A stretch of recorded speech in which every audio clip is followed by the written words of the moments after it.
All right, let's do this. Let's freaking do this, man. You have no idea. No idea. Well, maybe you do have an idea, but just how excited I am for today. I think we're in for a treat. Last week, if you guys read my website, my little story, I called the divisional round the best weekend of the season. And I think overall, pound for pound, yes, I would say it is the best weekend, right? And I made my case why. It's the last day or the last week where you have 2 days of football, etc. But man, I don't know. There's just something in the air tonight here for Conference Championship Sunday. We've got two absolute bangers of matchups coming up here. The first one we're going to be kicking off with the Chiefs and the Ravens. As always, if you're in the chat, feel free to say hello. See, we've got Caden in here already saying, please, Ravens. And we'll get into that in a little bit. But as you can tell by my title, and, if you haven't been living under a rock and you've been keeping up with the discourse around this game at all, the Kansas City Chiefs have become the very thing that they swore to destroy. It's kind of fascinating. 5 years ago, the Kansas City Chiefs, with a young upstart quarterback named Patrick Mahomes, shocked the NFL with just how brilliant and dominant they were on offense, right? They were just thrilling. They put on a show every single week. And they came into the AFC Championship game against the big bad Patriots. And the whole country was behind the Chiefs. The whole league, everyone wanted to see the Chiefs knock off the bad boys of the NFL, the villains, the evil empire that was the Patriots. Everyone was behind the Chiefs. And now here we are in the year of our Lord 2024. And everyone is against the Chiefs. Everyone hates the Chiefs. They have become the very thing they swore to destroy. You either live long enough, you either die a hero, or you live long enough to see yourself become the villain. And the whole world is saying, Lamar Jackson, if you can hear me, save me. Please save me, Lamar Jackson. But some forces are too powerful to be saved from. I'm taking the Chiefs today. I am picking the Chiefs to come in, backs against the wall, 4.5-point underdog on the road, the whole country against them. They're going to come into the bank and get a win today. And I'll dive into in a little bit here as we've got 14:40 and counting until kickoff. But I am taking the Chiefs today. And you know what? Well, I think I'm rooting for the Ravens because it would be nice to see a different team in the Super Bowl. I like Lamar Jackson. I like that defense a lot. There's a small part of me that just wants to see the Chiefs come in and crush everyone's dreams. And the inevitability of Patrick Mahomes and Travis Kelce and this almost equally as good Chiefs defense. Yeah, maybe there's some Chiefs fatigue, and yeah, we've seen them a lot. But you know what? If you're sick of it, stop them. This is a big chance right here for the Ravens to put their stamp. This has been their year. They've been the best team in the league, right? They get to host this game. They have not played the Chiefs in a couple of years. They haven't played them since 2021. Never have Mahomes and Lamar faced off in the playoffs.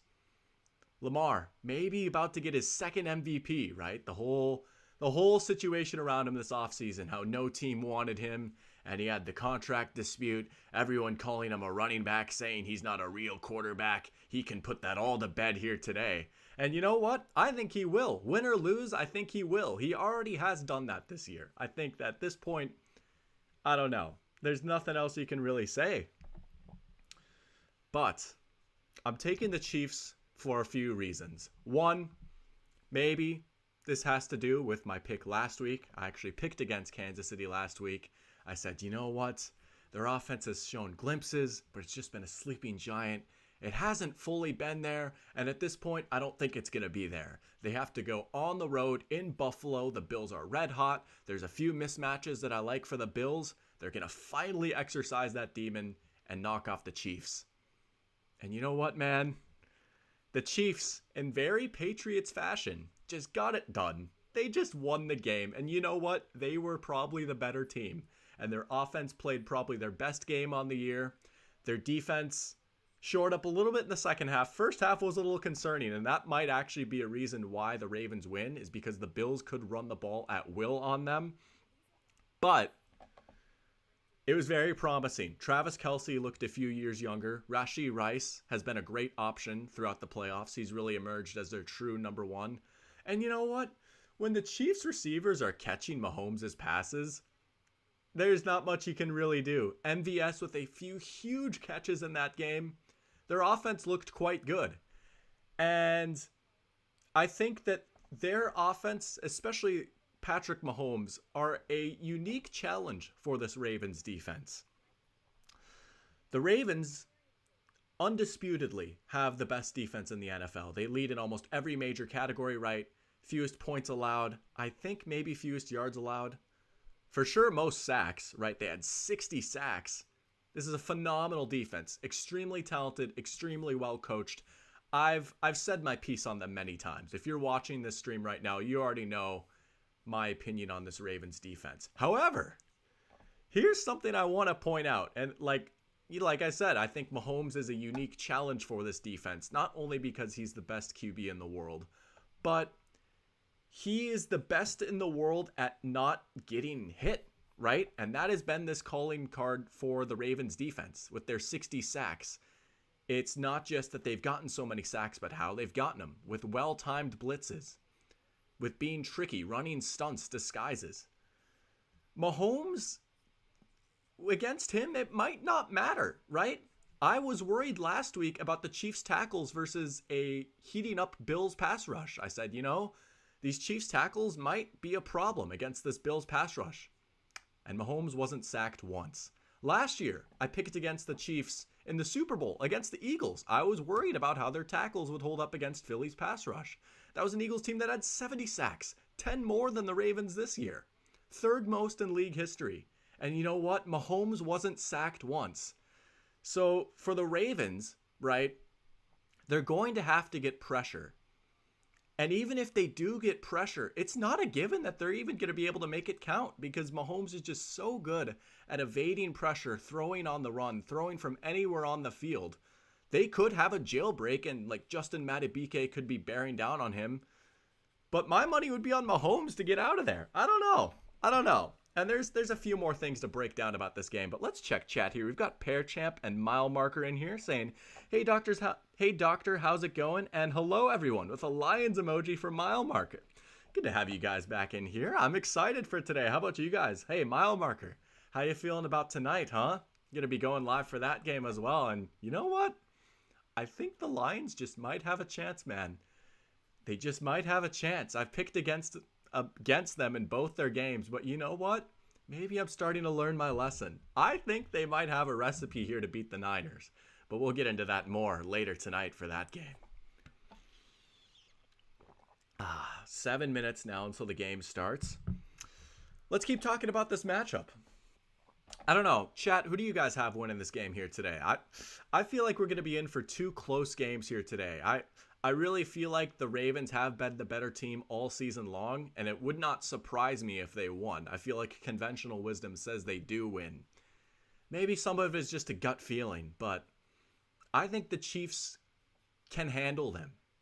I think there will be some points. I don't think both teams are going to score more than 30, but I could see like mid-20s. I think there are going to be some points. Mile Marker says, going to be great. I hope so too, man.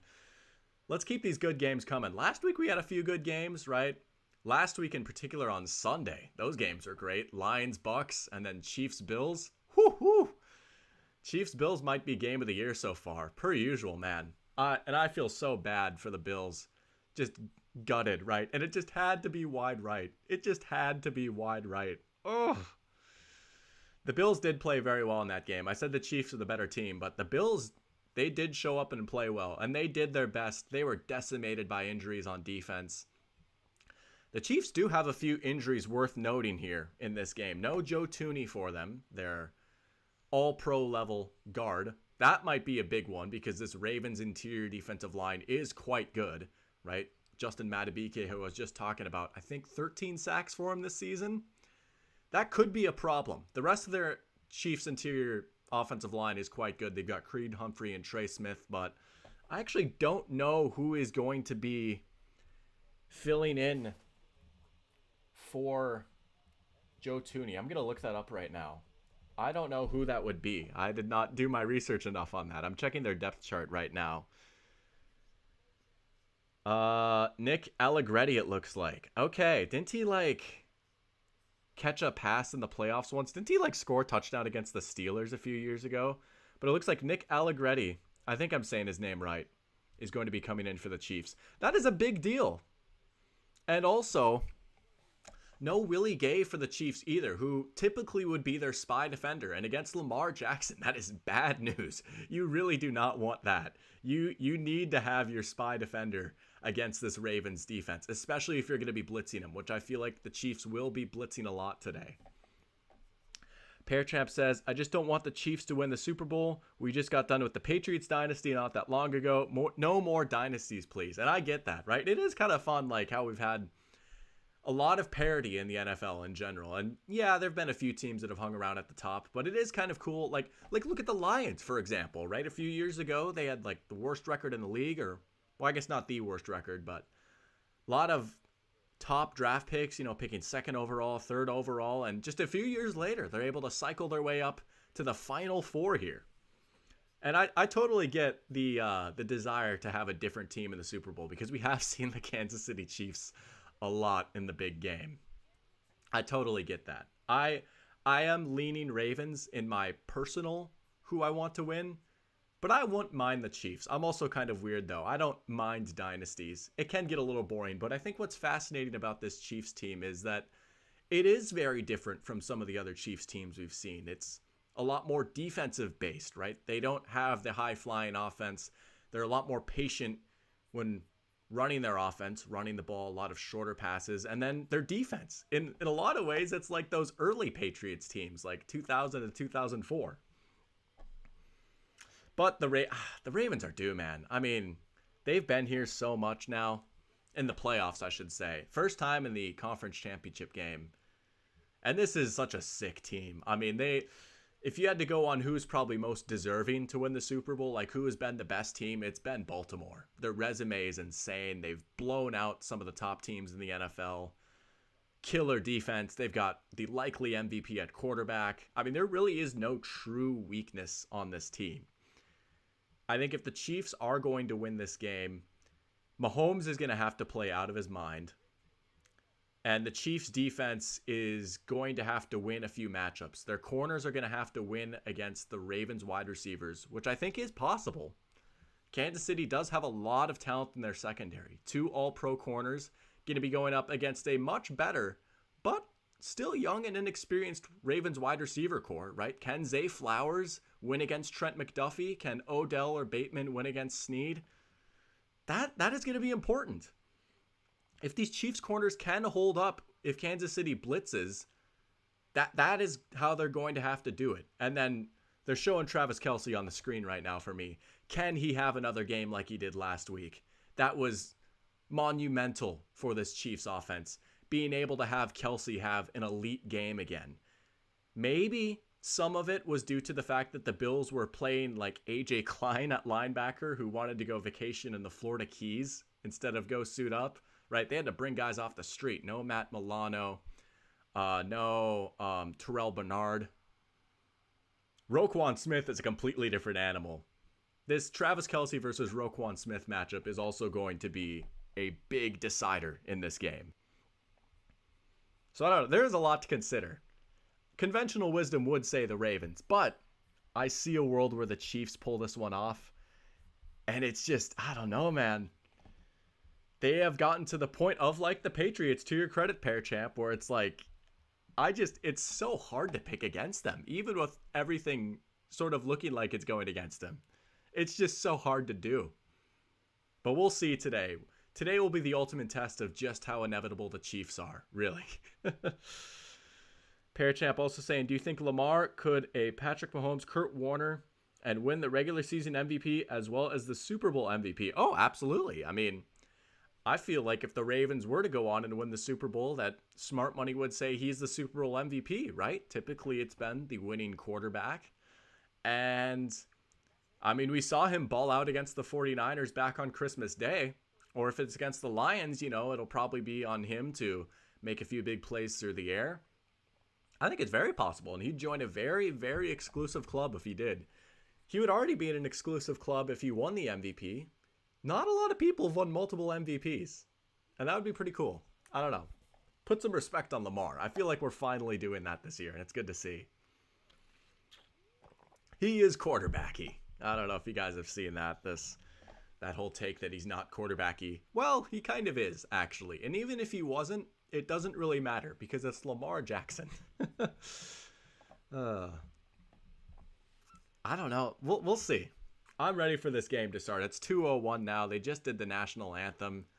I guess they said the game would start at 2, but it's always usually a few minutes after. But let's do this. We got 5 people in here now. Should be a good one. Hope all of you guys are having a good Sunday. Anything fun over the weekend? You guys do anything fun? I was working on my video yesterday. I've pivoted gears a little bit.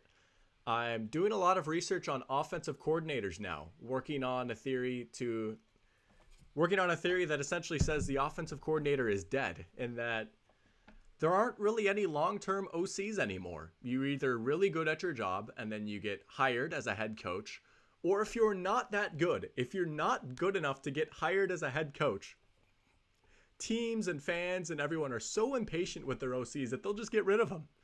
And as a result, we've seen some insane turnover at the OC position.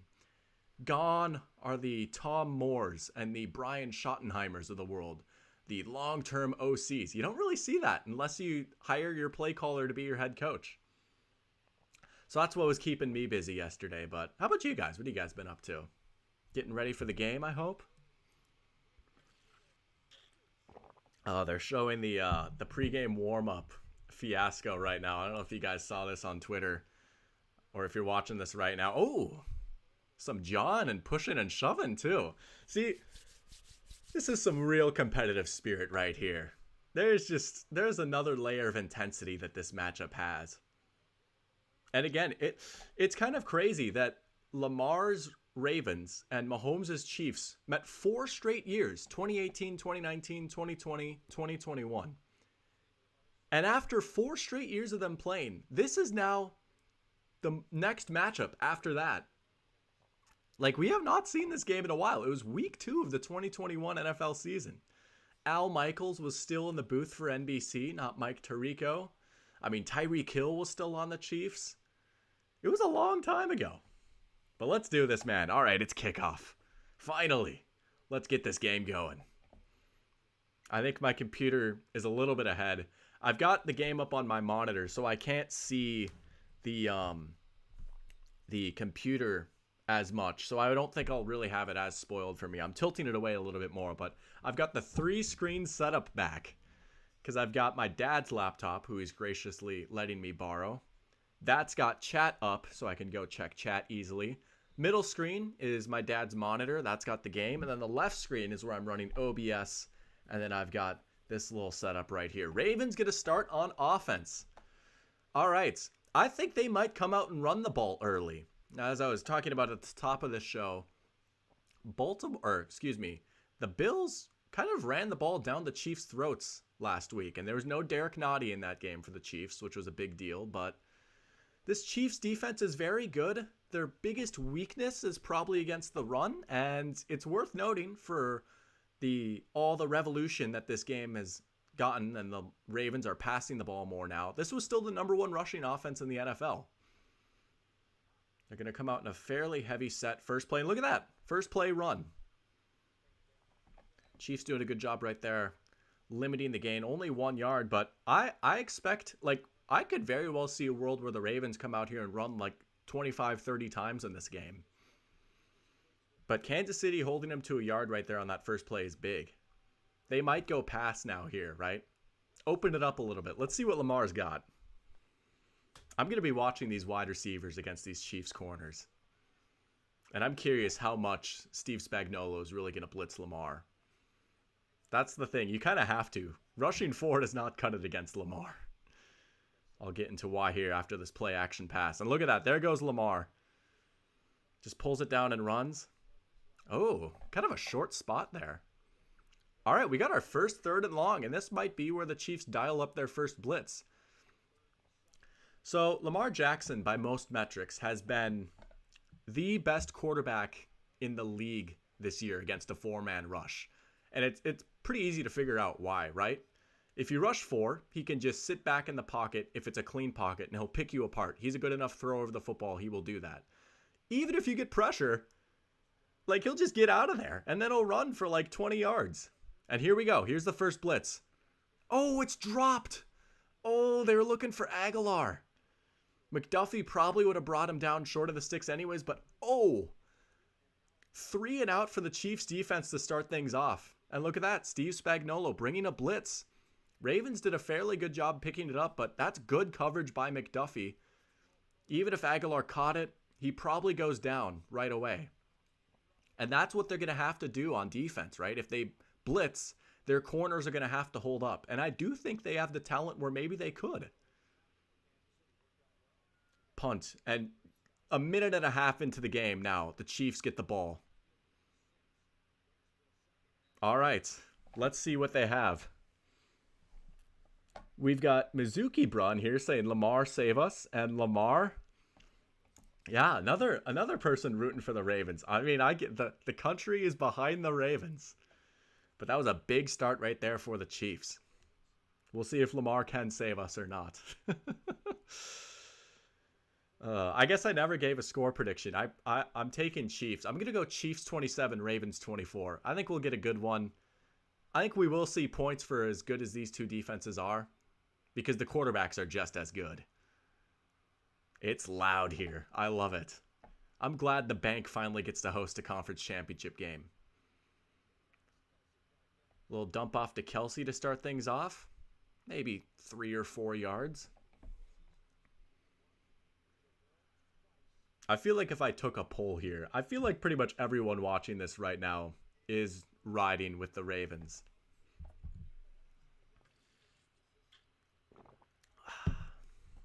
So they got Kelsey involved here on first down. They might run here on 2nd and 6. Well, now it looks like they're an empty, so maybe not. Lamar with time. There's Pacheco, first down. See, there's the Ravens rushed 4 right there, right? Not an obvious blitzing situation. And even with no Joe Thuney, clean pocket right there for Lamar. Just gets the ball out quick. The Ravens are going to have to get pressure, but it's easier said than done against Mahomes. Now they're showing Joe Thuney on the sidelines. One of the best guards in the league. Dude, he had a game last week against the Bills. Another quick pass. There's Rashee Rice. He's got some space.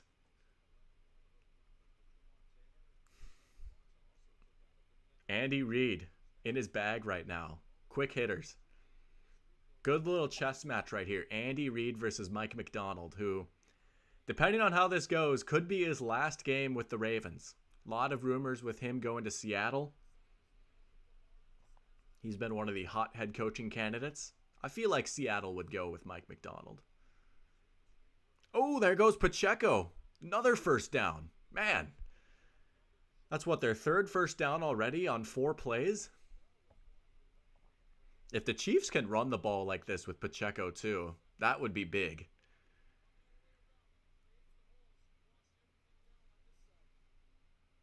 Look at that. Good blocking. Pacheco finds the hole and just that violent running style. Look at those legs chop.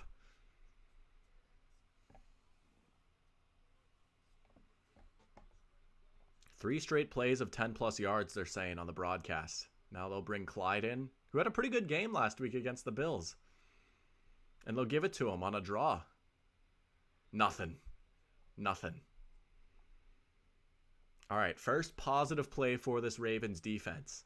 Hold them to 1 yard. 2nd and 9 now. Opens up the playbook a little bit. Chiefs have scored on opening drives in 7 straight playoff games. Wow. Longest streak since 1991. I wonder what team holds that streak.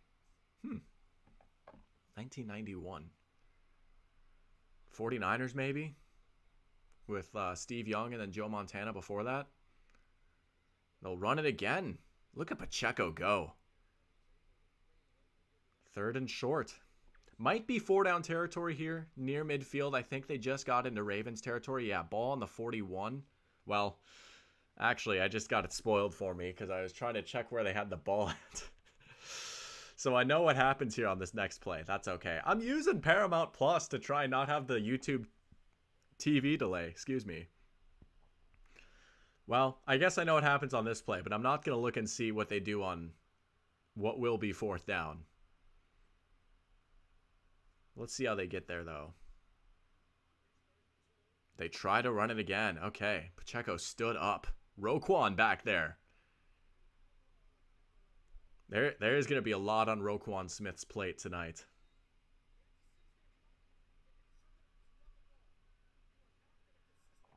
Good push by the Ravens at the line of scrimmage. Here we go. Fourth down. What are they going to do? All right, they're going to go for it. They're huddling up.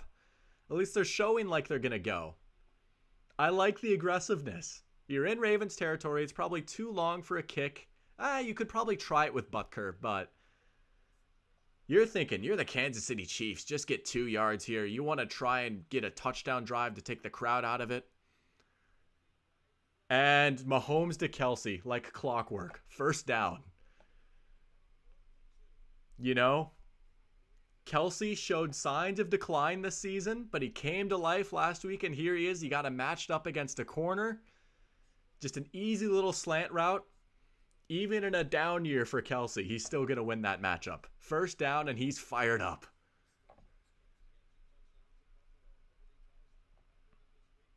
Two touchdowns in the game. Season high for him. Yeah, I mean, he still was good, but he didn't hit 1,000 yards. Granted, he missed 2 games, but still. But he can still get those tough first downs. There's Pacheco again. And the Chiefs slowing the game down a little bit here, taking a lot of time off that clock. The Ravens have run only 3 plays so far, and we're already almost halfway done with the quarter.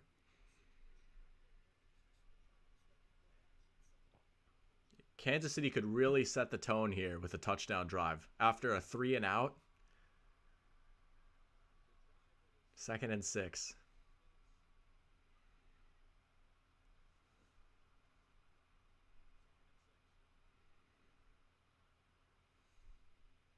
Mahomes with time again. And he's going deep. Oh, they're going to get PI, I think.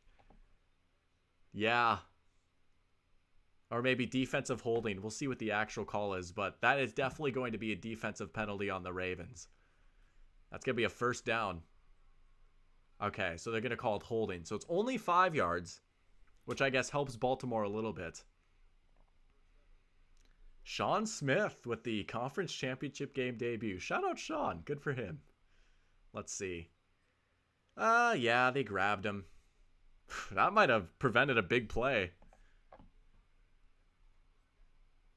All right. 1st and 10. I think they are in the red zone. Look at that.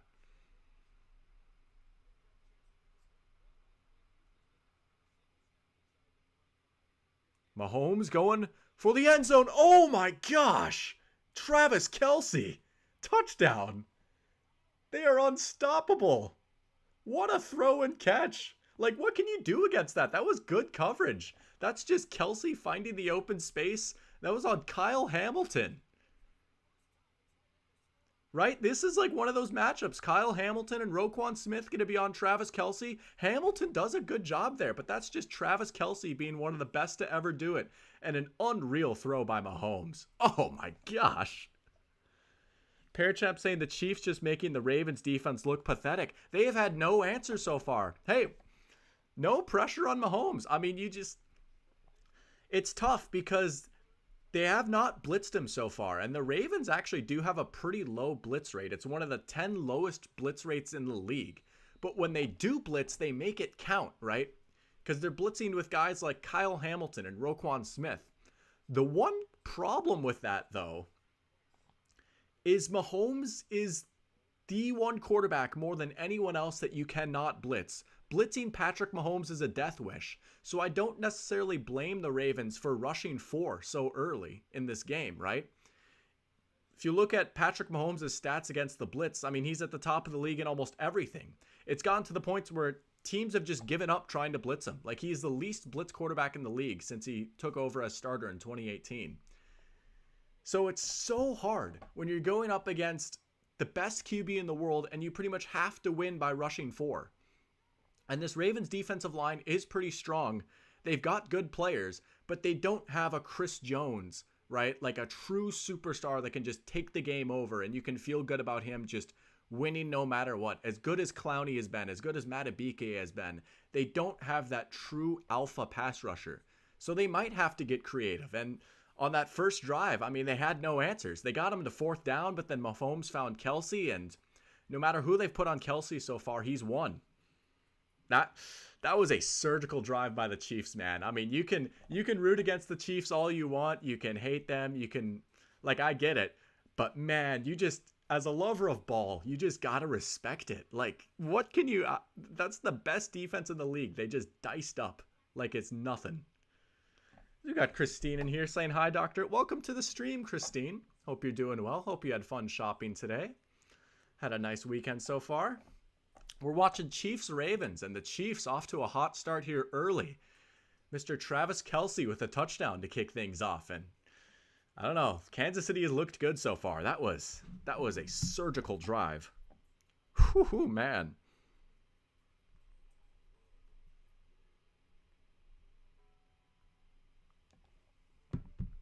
But who do you think wins today's games? We've got Chiefs-Ravens and then Lions-49ers after this one.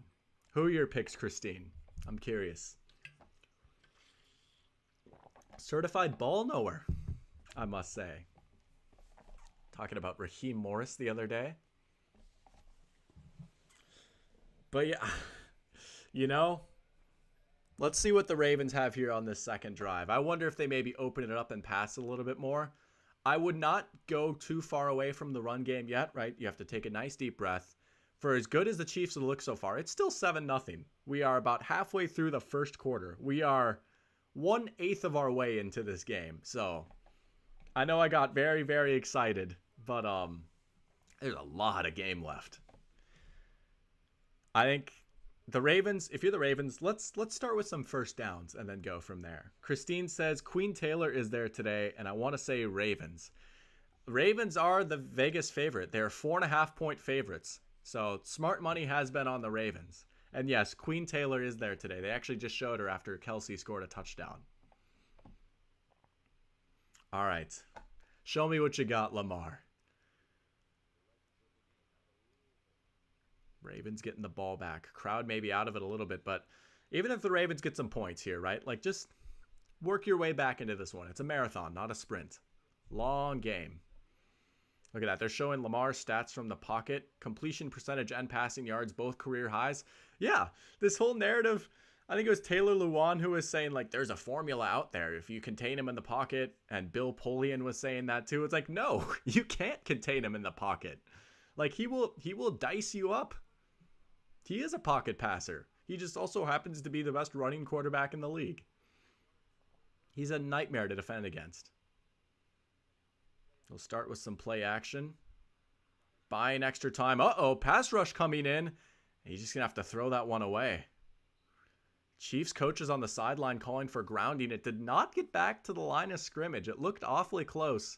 He was outside of the tackle box. I think the refs might be talking about that right now. There's Mark Andrews they're showing. Big, big return for the Ravens there. Mark Andrews coming back. Two of probably the 3 or 4 best tight ends in the NFL going head-to-head today. As a lover of tight ends, I got to say I love it. And we got 2 other great tight ends coming up tonight too. Laporta and Kittle. 2 Iowa guys.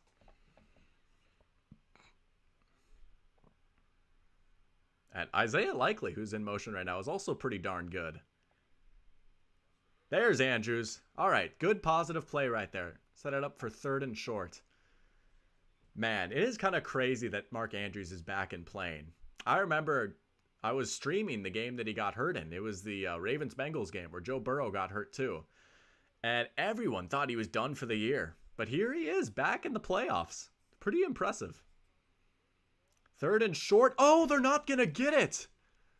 Wow. Drew Tranquill. Unbelievable effort there to stop him at the line. It's 4th and 1. They're deep in their own territory. The offense is staying out there right now. Whoa. This is a big play right here. It's only 1 yard. Ravens offensive line is quite good, right? Just get a yard a push. They're just going to do QB power with Lamar. Easy. Oh, there goes Lamar. Breaking away. All right. First explosive play of the day for the Ravens. Crowd fired up. Lamar on QB power, 4th and short in their own territory, and he gets way more than just a yard. For all the improvements he's made as a passer, he can still do this, man. He can still rip off a 20-yard run on any given play. Very, very nice job right there by the Ravens offensive line, opening up a big hole, and he's got that breakaway speed. Maybe not quite as explosive as he was in 2019, but man, 2019 he might have housed that, but that's still much needed. Man, if the Ravens didn't get that, then you start to get a little concerned. But I like the gutsy call there by Harbaugh. Just trust your MVP. Go get that first down. Henry's in here saying, yo, what's up, Doc? What's going on, Henry? Welcome to the stream. Hope you're having a good championship Sunday. Watching some fine football. Kansas City, unbelievable first drive. The Ravens here with a nice answer. That 4th and short pickup. And now it looks like we've got a timeout. I don't know if that's a media timeout or something, but can take a breath there. I think everyone's heart rate was going crazy in that stadium watching them line up on that 4th and short, but they'll take over now. Kansas City 45-yard line. And yeah, it's been all Chiefs so far, but again, very, very early. Mahomes 5 for 5, 57 yards and a touchdown on that first drive. Pacheco also 4 for 23. And that it's been the formula. That's what the Chiefs have been doing in the playoffs. Runs with Pacheco and shorter passes. And Kelsey might be back, folks. It was not looking ideal for him. I mean, I would still say like that overall, as a whole, he was probably one of the 3 best tight ends in the NFL this year. He was top 3 as opposed to like far and away the best, you know? And he's dealt with injury and age a little bit. Tight ends, once they hit a wall, kind of like running backs, they do hit a wall. But Kelsey's still doing it, man. And he's fairly old. He's like mid-30s. He's been around for a while. And he was old coming out of college. Who you got in this game, Henry? I'm curious what your pick is. In fact, who do you guys have for both the games here? I'm going to say Chiefs and Niners. But part of me wants to pick the Lions tonight. I'm going to be for real. I am like this close to picking the Lions. I could totally see them winning that game. But I'm going to go Chiefs and Niners. We'll get a little rematch from a few years ago. 4 years ago now, I think, which is crazy. Wouldn't that be something? Chiefs, Niners all over again. Been talking a lot. Need to stay hydrated.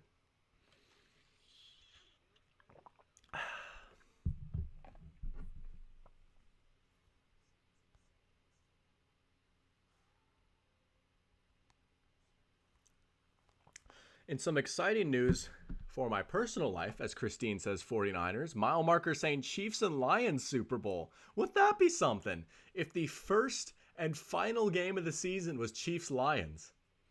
I could get down with that. That would be a pretty fun matchup, I would say. I mean, I can't complain about any of the matchups we'd get. Chiefs and Lions would be fascinating. Henry says, I've got Ravens, Niners, but I'll be pulling for the Lions hard. All right. Some good picks in there. The Lions making the Super Bowl. Man, that would be something, wouldn't it? There goes the Gus Bus. Gus Bus breaking tackles up to the 30. The Ravens are coming. Fired back up. Coming out of that timeout. Back-to-back big runs for Baltimore.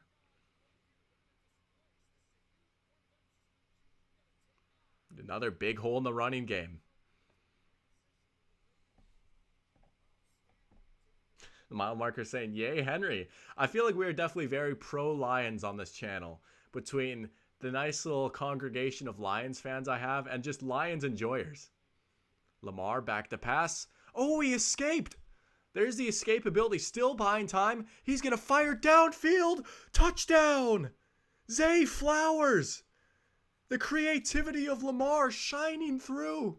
He just kept hanging in there, hanging in there, hanging in there. Eyes downfield, and a home run ball to Zay Flowers, and we got a game. It's a party in the end zone in Baltimore. Let's go. We've got a game, folks. Look at him just get out of that. And he just keeps running around. He gets a nice block from Gus. He sees Zay beat him deep. Touchdown. Is that Nick Bolton on Zay Flowers? Yeah, go find Zay Flowers if you've got Nick Bolton on him. 6 plays, 75 yards, and it's 7-7. We've got a game. Let's go. Lamar is him indeed, Pear Champ. He is the MVP. MVP, that man. Here we go. You know, in some ways it feels like we're watching like the pinnacle of the evolution of the quarterback. These two quarterbacks, they're like the final evolution in Pokemon, right? Like we are watching quarterbacking at the highest, purest form now. I mean, it is incredible how our sport has changed.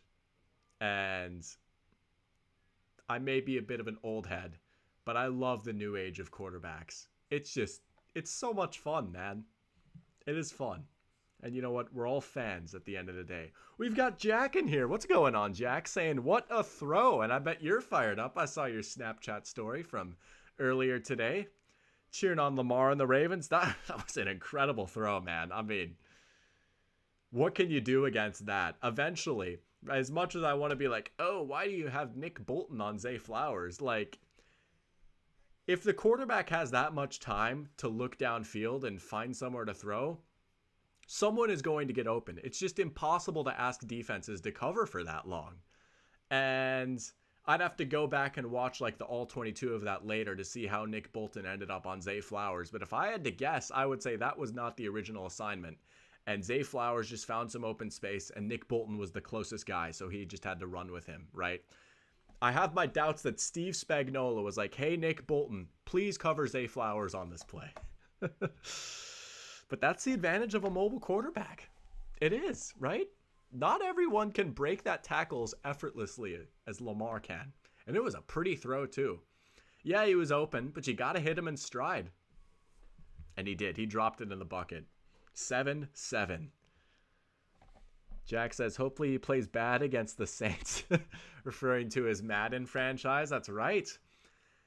Simmed ahead a few years, I presume, and you're going to be playing against the Ravens in the Super Bowl with your Saints franchise. Best of luck with that. Talk about a good stream. This man had a nice little Twitch stream going yesterday for Madden. It was top tier content. I was enjoying it. Some close games. He's got Gabe in here too saying, Zay Flowers, welcome to the stream, Gabe. Hope you're doing well. And another person rooting for the Ravens in here. Probably fired up after that Zay Flowers big play. Big play Zay all day. Oh, man. All right. What sort of answer do the Chiefs have?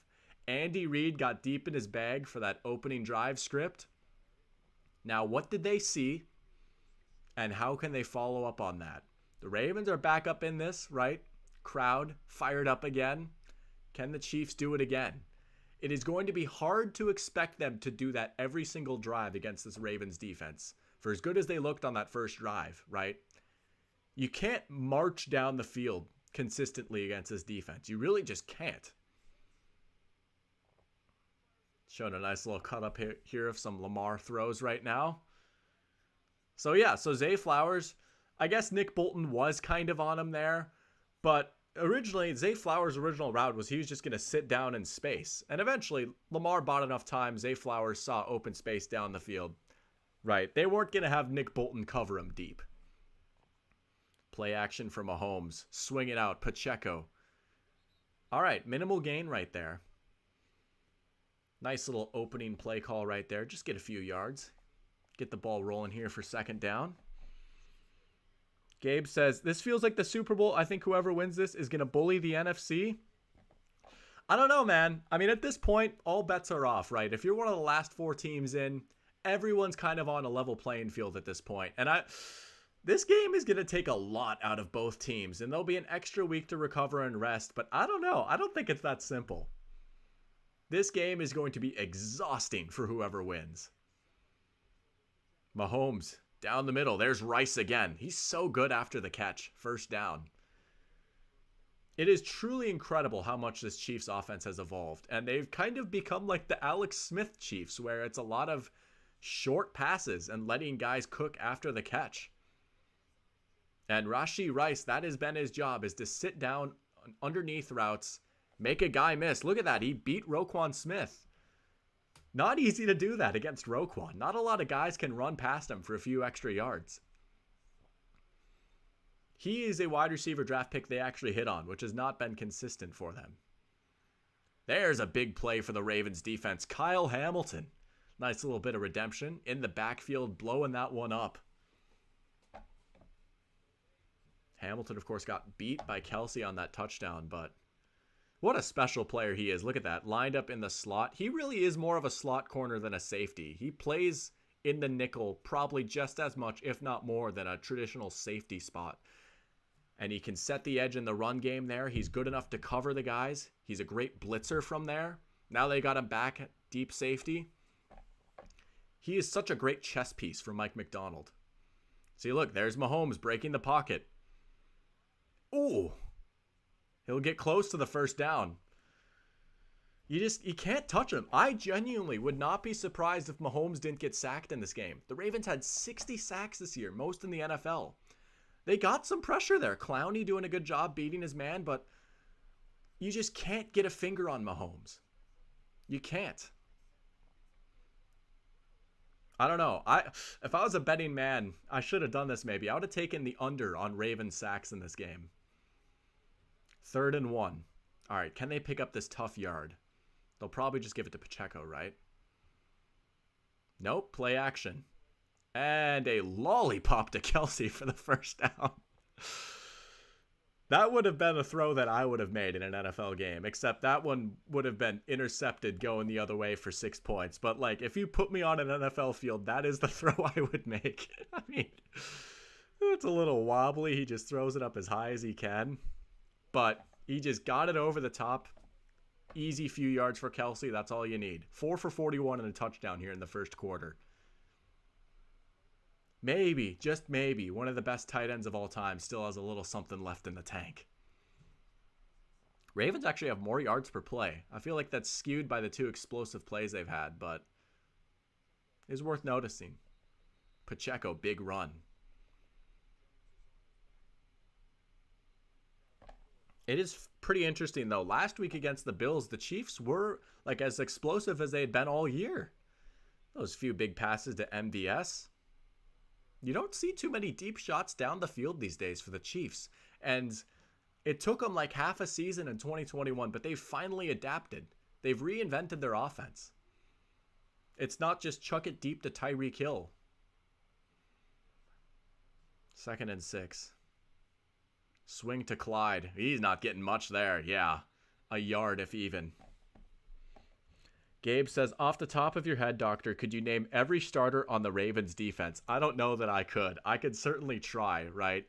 So we have Justin Madubuike, Jadeveon Clowney, Kyle Van Noy, Roquan Smith, Patrick Queen, Marlon Humphrey, Geno Stone, Kyle Hamilton, Brandon Stevens. And this is where I start to run into trouble. I will take 9, though. I cannot complain about 9, but after that, I struggle a little bit. I'm not going to lie. But this is a very good... I mean, I guess... I don't know if you could count Michael Pierce as a starter. I see him out there right now. They rotate so many guys, too. First down Chiefs, Rashee Rice. Man. Rice and Kelce have been good so far. That's going to take us to the second quarter. And not to jinx anything. First quarter, Mahomes, 10 pass attempts, 10 completions. No answer for him so far. No answer. All right, 7-7. Can't complain about that. We've had a few big plays, right? That Lamar touchdown was pretty sick. Chiefs are looking good so far. I think we are going to be in for a good game. Not a bad start. Not a bad start at all. Pearchamp says, if Kadarius Toney played last week, the Bills would have won. Yeah, maybe. I think, well, he's his child was born last night, I believe, right? So I don't think like he's not playing today either. And I know he's been like dealing with injury and stuff, but I wonder if Kadarius Toney will play for the Chiefs again. That is an interesting question to ponder. I will say, just based off the Super Bowl alone, and he was pretty good for them in the playoffs last year too, that trade was probably worth it for him, even though he was such a net negative this year. Like you, just for that punt return in the Super Bowl alone, he also found the end zone in the Super Bowl. Probably makes it worth it, right? But yeah, he might have gotten into some shenanigans last week and like truly just an unprecedented year of poor play from him. Truly stunning. I liked him going into the year too. I had him on one of my fantasy teams. What a miss that was for me. I'm kind of washed in fantasy football, I'm not going to lie. I don't know. I have not won a fantasy football championship in a while. It's tough out here.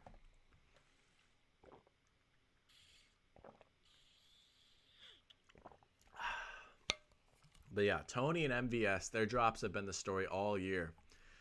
But you know what? Last week they still had to put their faith in MVS. That first throw to start off the second half, Mahomes throwing to MVS down the sideline, that is a pretty throw and catch. Just about as good as it gets.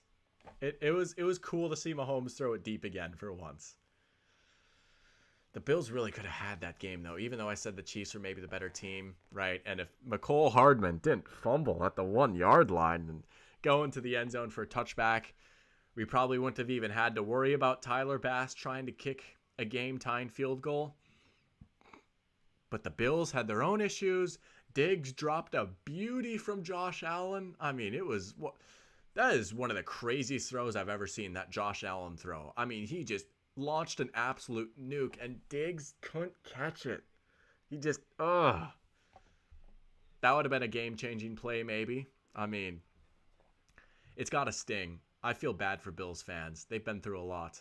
And now they got to watch Mahomes again in the conference championship game. Rice breaking tackles. Woo. Takes a hard hit there from Roquan, but gets a few extra yards out of that one. They're attacking the boundaries a lot right now. Just a lot of short passes out to the sideline. I guess that makes sense. This Ravens defense is kind of built to stop things over the middle. That's why they've been so good against these Shanahan-McVay offenses. Because those offenses are built on attacking the middle of the field. And the Chiefs are taking a lot of it to the outside. Not deep outside, but short and outside. Makes sense.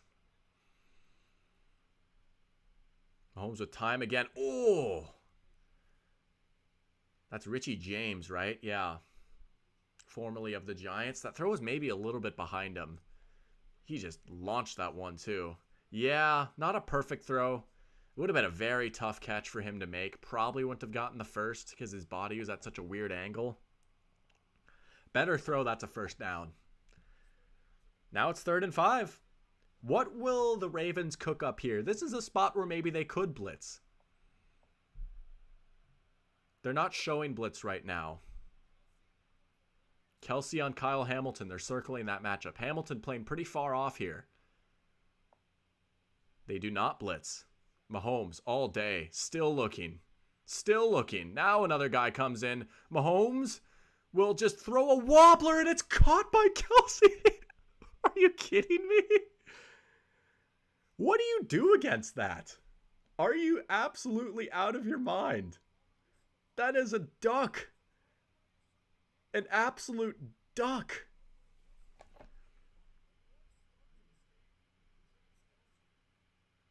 I mean, we should have set a timer there for how long he had.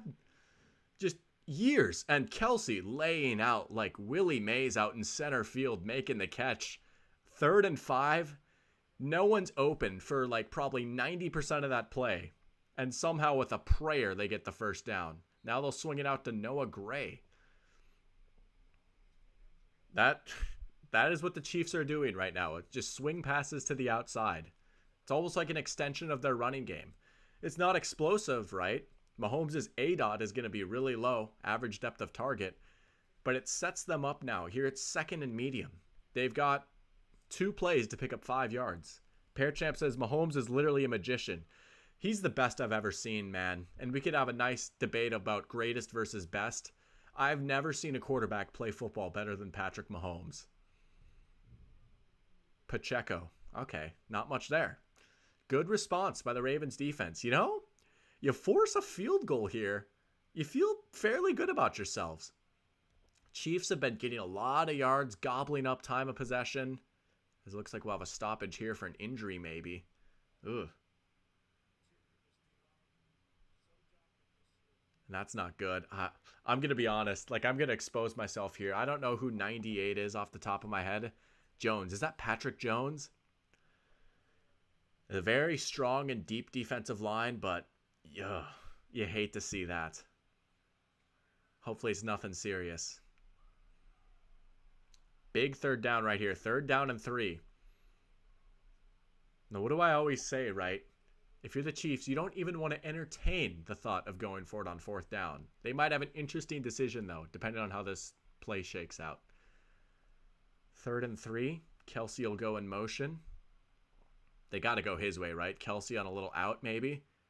Oh, he had it. He pump faked it. I almost had my Tony Romo moment. But Mahomes will pick it up with his legs instead. They probably had Kelce on the out there. I'm going to pat myself on the back right there. They had it. He faked it. I don't know. Maybe there's something I couldn't see on broadcast angle that took that away. But Mahomes was able to pick it up with his legs anyways.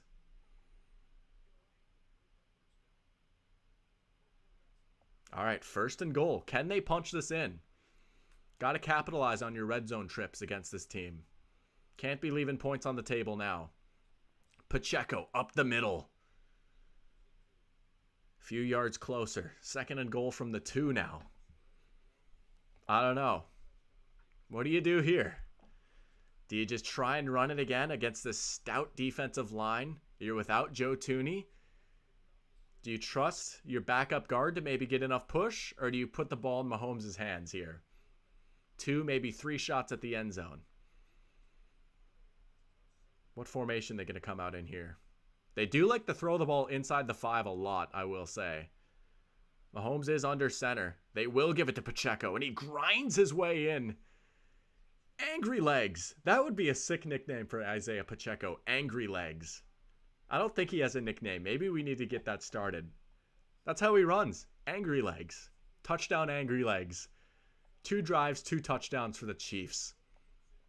And again, like, there's just not much the Ravens have really been able to do right now. The few times they've gotten pressure on Mahomes, he's escaped.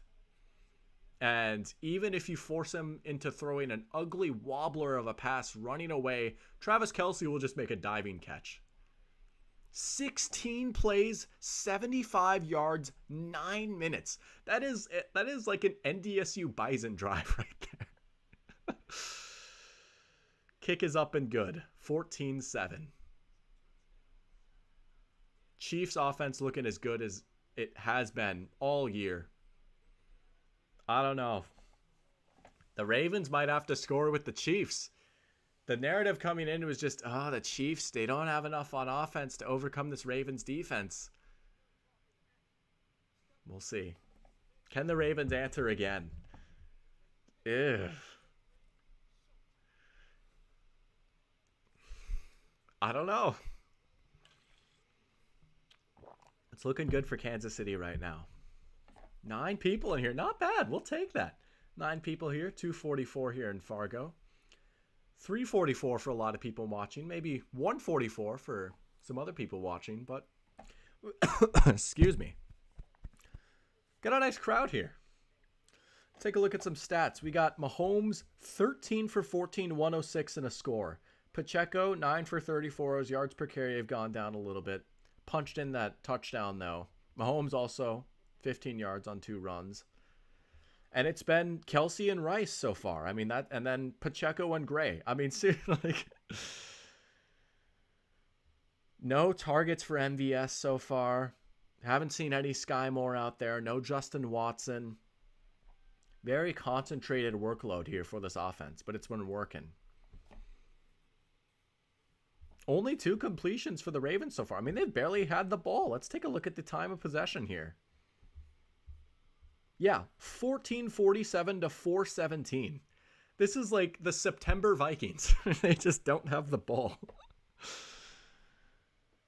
I mean, who would have thought a few years ago that the Chiefs would turn into a team that's just going to grind it out and get like 9-minute drives in the conference championship game? This team is just so unbelievably different from 2018 when they first came up with Mahomes as a starter. And between roster turnover and just how the league has evolved and how defenses play them differently, I mean, it makes sense. But it really is impressive how they've been able to completely reinvent their entire team and still be able to win. Having this kind of level of success for 5-6 years is insanely hard. And you'll credit the Ravens have also been quite good throughout this time, and they have also reinvented themselves.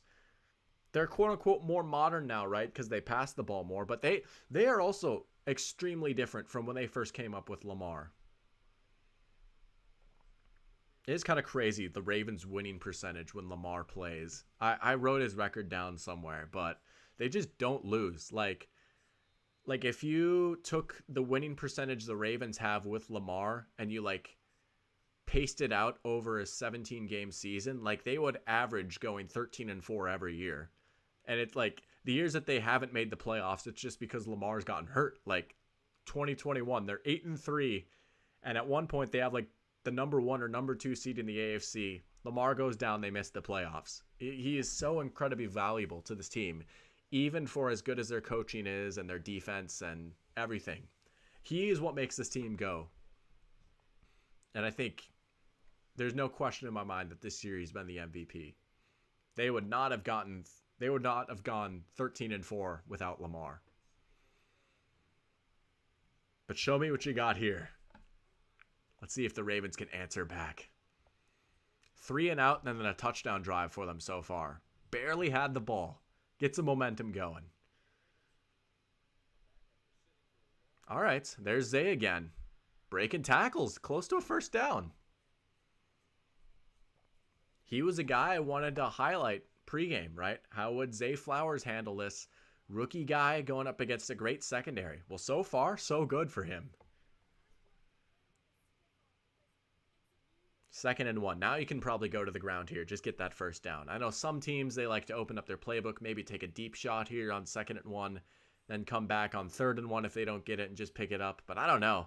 You're the Baltimore Ravens. Get the first down here. A little orbit motion for Zay. Oh, no! Little swing pass right there. I mean, that's what the Chiefs have been doing, right? That one was really far behind the line. It was definitely a forward pass. That's why no fumble. Now 3rd and 1. Okay. So now they might just try and pick it up on the ground. I guess that was their way of trying to take a shot. Maybe something breaks and Zay is able to take off downfield. Chiefs look like they had that one covered up pretty well, though. Look at that. 4th in the league against the pass. 2nd total in the regular season for the Chiefs defense. Well, they're in shotgun again. They do run a lot of plays from shotgun, more than you'd think for a team that runs as much as they do. Oh, 2nd effort got it. Good tough run there by Justice Hill. Looked like he initially might have gotten stood up, but just kept going. Fell forward. Mile Marker says, I went to high school in Kansas City, so they have my cheers. Rah, rah. I love it. Really? Ah, so you've been all over the place. Well-traveled in the Midwest. I love it. That's awesome. A little bit more of some Mile Marker lore right there. High school ties in Kansas City. Got some university ties with North Dakota. Play action again. A lot of play action for the Ravens so far. Oh no, the ball's out! The ball's out and it's recovered by George Karlaftis. It's a strip sack. And Kansas City is going to take over with excellent field position. The Chiefs pass rush gets home. I know that's not Charles Omenihu making the play. Lions legend. Wow. Let's see. Oh, yeah, easily that ball's out. Karlaftis right there, and he falls on it. And the Chiefs get a massive turnover. Oh no. Wow. They're going to take over at the Ravens 33. And they have a chance to make it a 2-score game here. Also, Chiefs will get the ball to start the second half too. Ravens started with the ball, went 3 and out. Oh man. All right. You know, we'll see. Despicable Me 4? They're making a 4th one? Wow, okay. Sorry, that just caught my eye for some reason. Despicable Me 4. I'm going to be honest, I didn't even know there's a third Despicable Me. I know I've seen the first and second one, and I've seen Minions Rise of Gru. I've seen a fair amount of the Despicable Me movies, actually. But I guess they're making a 4th. That trend was pretty funny a few years ago where like people were going to Minions Rise of Gru. They were like dressing up in suits and stuff. Wow. Well, I will not say that the Chiefs can like end this game with a touchdown here. But they can really put the Ravens in a world of hurt. If they can have the possession advantage, right? Because they are going to probably statistically possess the ball more down the stretch the rest of the game since they get it to start the second half. If they can have one possession in hand and have a 2-possession lead, it's going to be a lot. It's going to be a lot for the Ravens to overcome. They certainly can. They're a good enough team that they can, but it is going to be tough.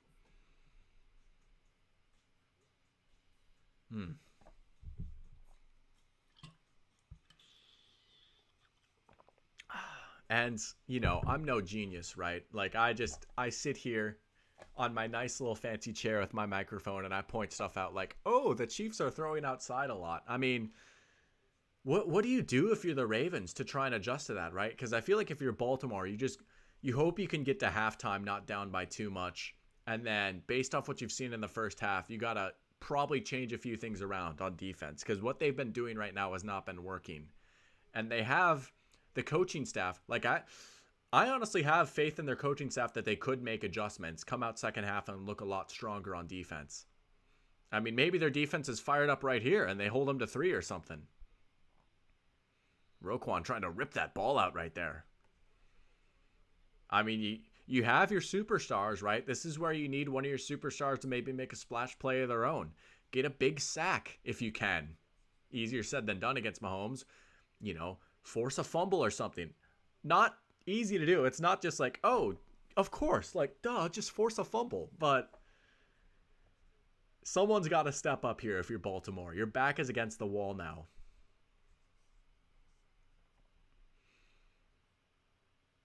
There it is again. Another quick pass to the outside for Kelce. Gain of about 6. 3rd and short. Whoa! Little shoving at the end there. Maybe the Ravens sold that a little bit, but I mean, you're the Chiefs, man. You've been in this spot so many times. You can't be doing stuff like that. Shoving a guy at the end of a play. And now Travis Kelce is tied most all-time postseason receptions. Insane. Tied Jerry Rice. Unbelievable. All right, 3rd and short. Oh, split backfield. This is 1970? Pacheco got it. Looked like he got stood up at first. Looks like he just got it based off the ref's spot. Oh, Andy Reid. You will always get a little funky, won't you? Maybe sometimes too funky. Oh, and that's not good. I think that's Brandon Stevens who's down now.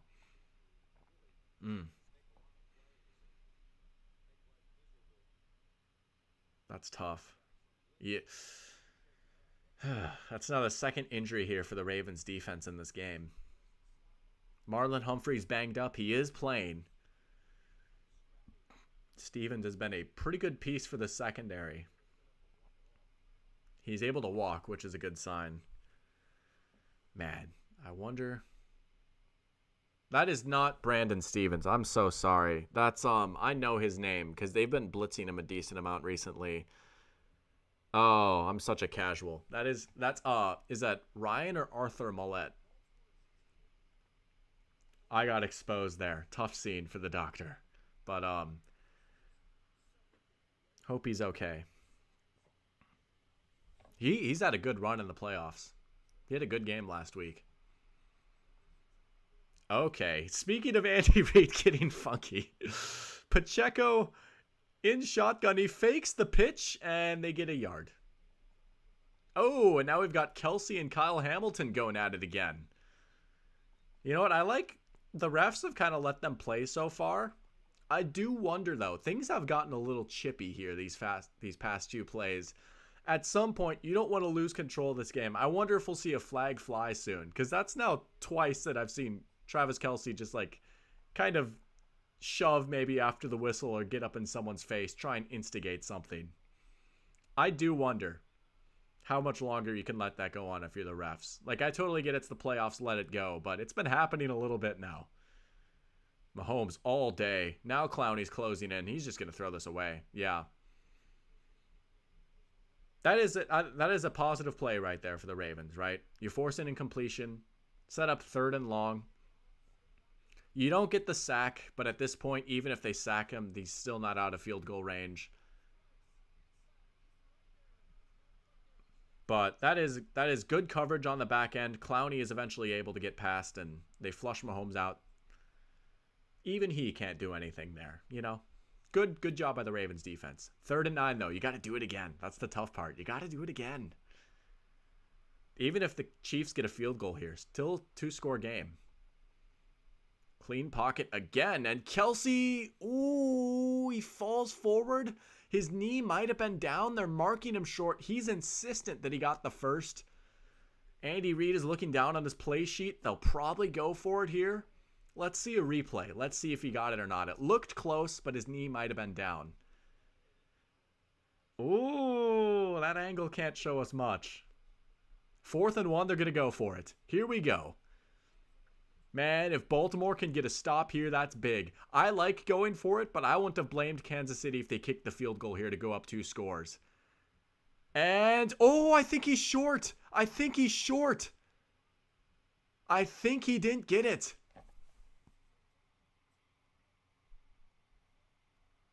Oh, you know, that could be a game changer. The Chiefs could have taken the points and gone up by 2 scores. And I'm usually one that likes to be aggressive and go for it, right? They could have gone up 10. They didn't take the points. I don't know. What do you guys think of that call? It looks like that they didn't get it, though. Baltimore's going to take over here. Chiefs get 0 points off a strip sack where they took over at Baltimore's 30. I mean, that is a big stand for the Ravens defense. And it's all set up by that forced incompletion to get it to 3rd down and 9. It took away like that shorter stuff they could do, right? If it's not like 3rd down and 4 where they can just dump it off to Pacheco. Remember that drive right there if the Ravens come back and win this game, because it was looking bad. After that fumble, right? Chiefs touchdowns on both their first 2 drives. Can the Ravens capitalize now? You know, we should have known, right? The Ravens defense has been so good. They weren't just going to buckle. Oh, hindsight is 2020, but I was saying even before they snapped the ball, hey, maybe they should have kicked it here. I don't know, and it's tough. I get you just want to get the yard and keep going and get the touchdown. 21-7 is a lot better than 17-7. But you also have to think in terms of possessions, not just raw points, right? 10 versus 14, the Ravens will need the ball a certain amount of times. I mean, you guys get it. It's pretty straightforward, yeah. And it's still early, so it's not like it is backbreaking, whereas like, oh, if you go up 2 scores, it's probably over. But if you could get that 2 possession lead and get the ball to start the second half, like if you could go into halftime up 2 scores with a chance to make it 3 with a touchdown to start the second half, I mean, that could have changed things.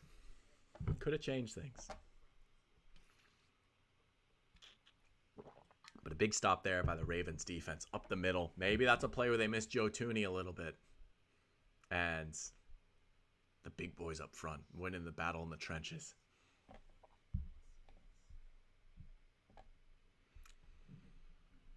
Well, they're taking a look again at that Kelce play.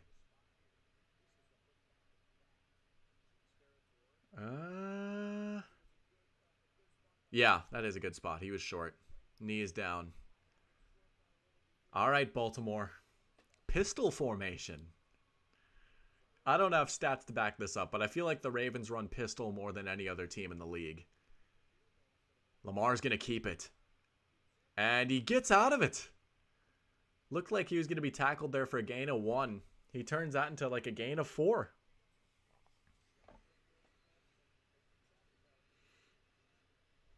Good little fake there by Lamar. Keep it on the read. Yeah, one guy's not enough to bring him down.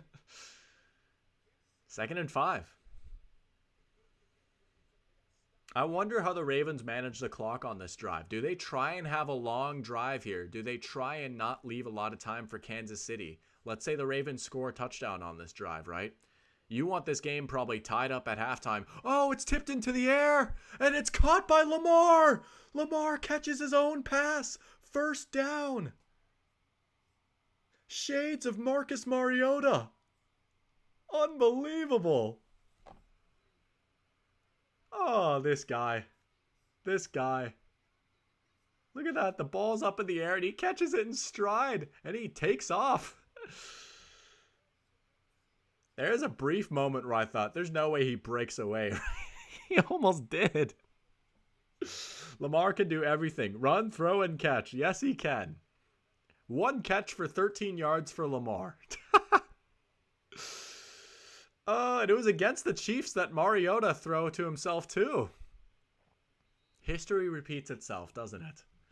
What an underrated playoff game that was. Chiefs-Titans back in 2017, right? Was it 2017? I think so. Was that Alex Smith's last game? It might have been. Or no, wait, did the Chiefs? No, the Titans won that game because then they played the Patriots in the next round. I want to say it was 2017. Lamar catching his own passes. How cool is that? Getting close to under 4 minutes here. Blitz for the Chiefs. Yep. And Lamar. Oh, dangerous. Dangerous, dangerous. Nearly a house call for Trent McDuffie. McDuffie coming on the blitz right there. Lamar just doing a good job getting rid of it. Not taking the sack, but McDuffie was all over it. Nick Bolton coming in too. Oh, it hit him in the face. He's wrapped up dead to rights. Ooh. In another world, that's 6 points the other way. All right, 3rd down and 9 for the Ravens now. They're showing Chris Jones. Might he pin his ears back on this play? Do the Chiefs blitz again? They're showing blitz. They're loading up here a little bit. Bolton near the line of scrimmage. I think that's Drew Tranquil too.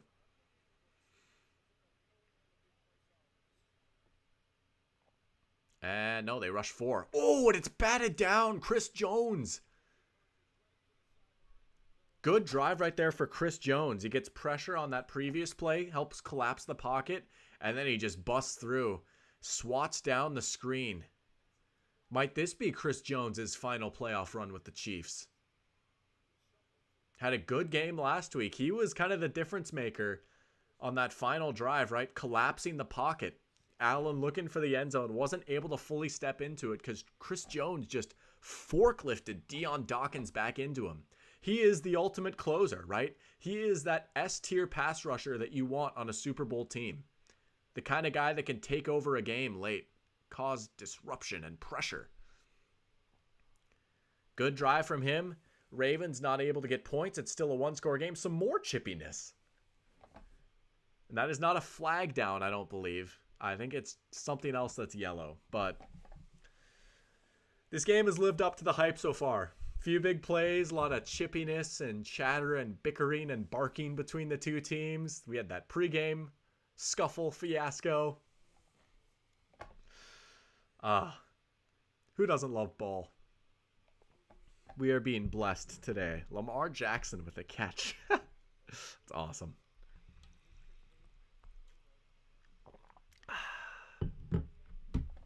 Maybe at halftime we can talk some news. I guess I'm trying to think of what has happened in the NFL news-wise since the last time I went live. Can maybe talk a little Lions Niners. I don't know. What are you guys interested to talk about at halftime? And we can talk about the game too, but there'll be commercial breaks and whatnot. I'm curious to see. I feel like we'll probably see 2 more drives here in this first half, unless the Chiefs just march. I don't know. The Ravens might get the ball back with not a lot of time. The Chiefs could go 2 for here if they try and manage the clock well, right? Let's say they score touchdown or field goal with 30 seconds left or something, right? I mean, that's totally feasible. They do have all 3 timeouts. And then, of course, like I've said many times now, they get that ball to start the second half. 2 for 1 potentially. They dodge a bullet by not taking the points there because their defense stands up and makes a big play. And that is something that the analytics factors in, right? A lot of people criticize analytics for like going for it on 4th down and stuff, saying, well, it doesn't factor in what happens if you don't get it. Actually, it does. That is the very purpose. You look at the win probability if you get it versus if you go for it versus kicking it. And you look at the win probability of what happens if you get it versus when you don't. And if there's a positive discrepancy, I'm not a math guy. I'm trying to explain it the best I can, I guess. But you guys get it, right? Pretty much teams will go for it if they think that gives them the highest win probability, as opposed to if they don't go for it or if they don't get it. And even though the Chiefs didn't get it there, the Ravens were still taking over deep in their own territory. And their defense helped them out. All right, how do they attack this? 3:49, that's plenty of time, right? They can be very patient with 3 timeouts. They can get out of bounds. They can even spike the ball if they need to. And what is this? Pacheco, okay, now he's tracking back. Pacheco is like on the right side of Patrick Mahomes' butt there. Looked very interesting, but... Oh, they're going to go deep! It's a deep shot! Nothing. Good coverage right there. Kyle Hamilton reporting for duty. Wow, all right. So first play, they go deep to Rashee Rice there. Looks like a little bit of rain coming down there. There's Taylor Swift, second time that they've shown him. Believe it or not, they've shown her for like less than a minute so far in this broadcast. Someone actually made a pie chart of like the percentage that they show Taylor Swift versus the actual game, and it's like less than 1%. That is now twice we've seen Taylor Swift, though. If that matters. If anyone cares. I don't really care either way, but now they'll do a screen, and the Ravens were ready for that one. They say enough! Enough of those little swing passes to the outside. Enough of those screens. There's Kyle Hamilton again. Other than getting beat for that touchdown, he has had a very, very good game so far. Poor Justin Watson had no chance blocking him there. That's why you move him to nickel corner, right? Because receivers just don't have a chance to block him. He will blow plays up. He can set the edge far on the outside. 3rd and 10. Now what do? Have not faced many 3rd and 10 so far in this game if you're the Chiefs. Here comes the blitz. There's Hamilton, and they're going to force a throwaway. They want grounding. I think he was outside of the tackle box. There was not really a receiver in the area. I think Mahomes got out. We'll take a look here, but there's that blitz. They don't blitz often, but when they do, they make it count. They didn't get a sack, but they forced the throwaway. Hamilton unblocked. No one saw him coming. You just don't know what he's going to do on any given play. No one picked him up. 4th down. Ravens with a big stop. 3 and out.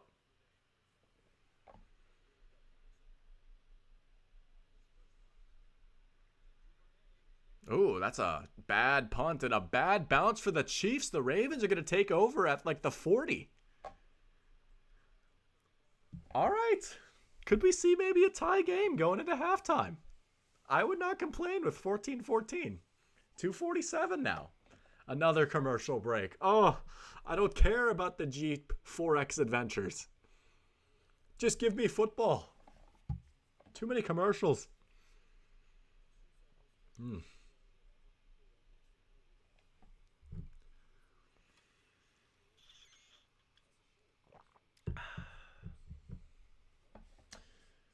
So since starting out 10 for 10, Mahomes is now 16 for 20. Lamar's only thrown the ball 9 times so far in this game. I feel like the time of possession is starting to even out a little bit more. Ravens have gotten a few big stops. Yeah, now it's getting there. The Chiefs are still dominating, but it's not as bad as it once was. It used to be like right here. 176 to 105 on the yards, 13 first downs. Ravens have not been in the red zone yet. Yeah, their one touchdown was a big play. They were close to the red zone, though.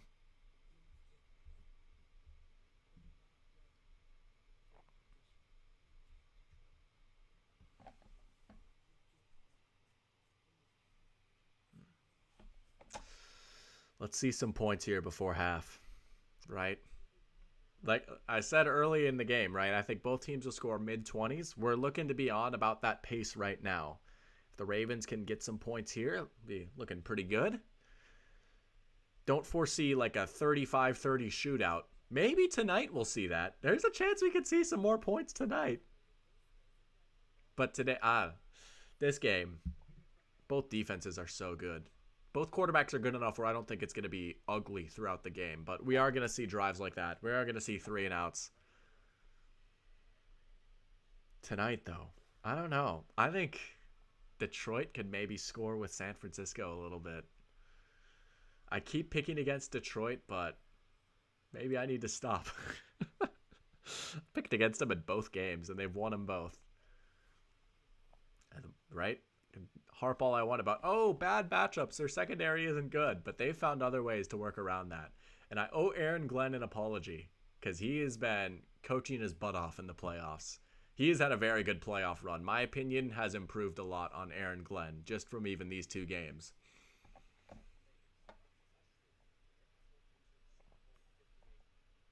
Mile Marker says, amazing that KC didn't score on turnovers. Yeah, I mean, especially considering where they took over on the field, right? Like, that they got nothing out of it. And again, if this game is tied at halftime, you think, man, Kansas City easily could have had the lead. They could have just gotten the 4th down conversion too, obviously. Just get the yard. There's Isaiah Likely. I think that's his first catch on the day, right? Good effort, get a few extra yards, and then a swarm of Chiefs just come in. Drive them to the ground.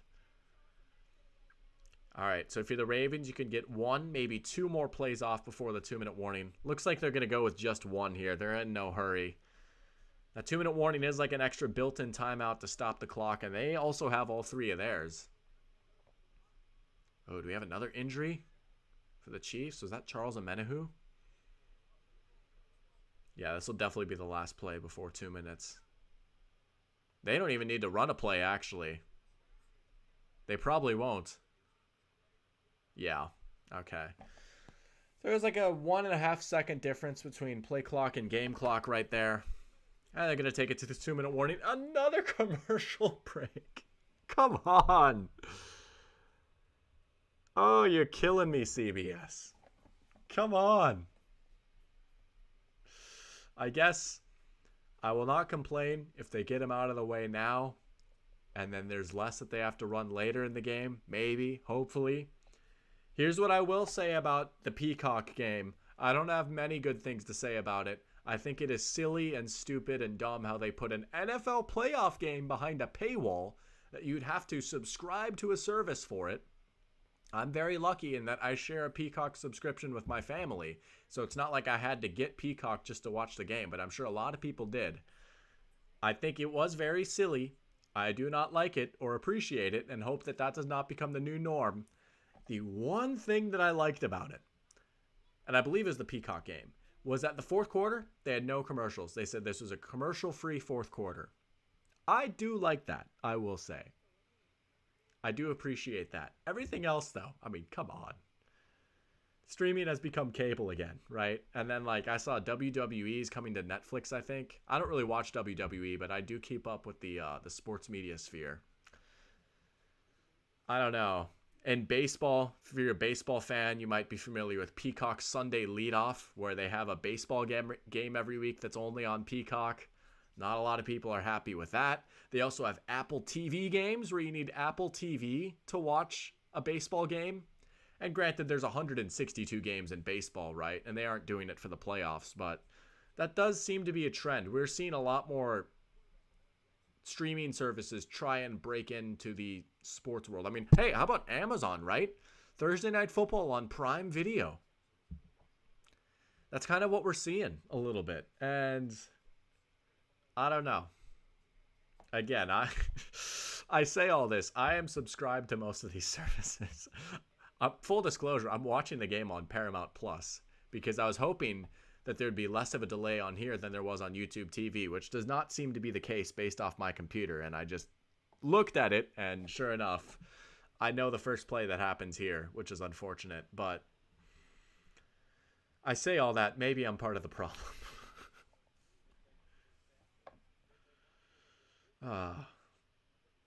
Society, am I right? Oh, it's JJ Watt. Yeah, he was part of the CBS pregame booth today. I wonder if he's trying to break into that a little bit. He's been quite active on Twitter these days. I feel like he could have a future in media. He's a well-spoken guy, right? Everyone seems to like him. Lamar going deep. I mean, I saw this. He was looking for Aguilar. Would have been a very tough throw. Pretty good coverage by McDuffie. Would have had to hit a very tight window on the sideline to make that throw. 3rd and 4 now. But that was their deep shot. They'll probably come back and try and pick this one up. Mile Marker says, I get games off the air, old-fashioned free TV. I love it. You know what? I'm glad some people are still doing that, right? Because this game is on CBS, right? All you really need is like an antenna, and you can just tune to your local CBS station. I respect the heck out of that. We still do have that. And you can do that for the next game in the Super Bowl, too. Super Bowl's also going to be on CBS. Timeout Ravens here. Oh, come on. Another break. We'll be back in 30. Oh, man. We need to stop complaining about how much they show Taylor Swift and start complaining about these commercials more. I do not want to live in a world where we get into college football territory for commercial breaks. Because, oh, man, if any of you guys watch college football, man, back when I was at UGA and I'd go to UGA games, right, they'd have like the media timeout and a referee would come out onto the field with a timer for how much was left in the media timeout. And I swear that thing would say like 4 minutes and 30 seconds. And everyone would just be like, oh, brother. That one was at least only 30 seconds. But completions, 5, 1 to himself. Huh. Also have optic fiber internet. Nice. All right. A little bit of the best of both worlds, right? All right. What can the Ravens do here on 3rd down and 4? And, oh, it's out of his hands. Looking for Justice Hill. Would have probably had to make L'Jarius Sneed miss to get the first down. But even then, maybe it would have got him into like 4th and 1. They could have gone for it. Now they'll probably punt. Lamar with not a perfect throw there. Hill could have caught it, but Lamar knew that one kind of got away from him a little bit. And that, man, these teams have kind of been trading punts recently now. Game has slowed down a little bit. This has been a very long end to the second quarter. And I'm going to lose my mind if they cut to commercial again. Don't say it, Jim. Don't say we'll be right back. We'll stay right here. Oh, come on!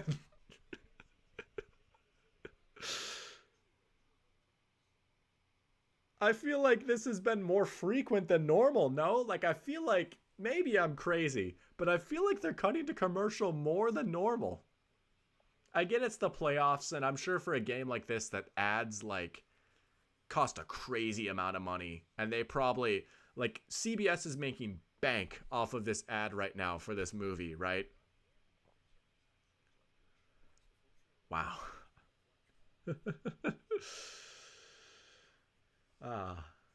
Maybe I'm just too fixated on it. I don't know. Do you guys feel like we've been seeing more commercials than normal over like these past few drives? I feel like they would have at least kept it down on the field for one of these, but maybe I'm crazy. I'm also used to like when I'm like not streaming, when I'm like just watching a game, I totally just go on my phone during commercials, right? Because I constantly need to be stimulated by a screen. I am Gen Z after all, right? My brain is fried. I have ADHD. I just have this constant need to look at something. I've been working on that a little bit. I've been trying to cut down my screen time on my phone. I do get that screen time report every week. I am a Zoomer in every sense of the word. I will say that.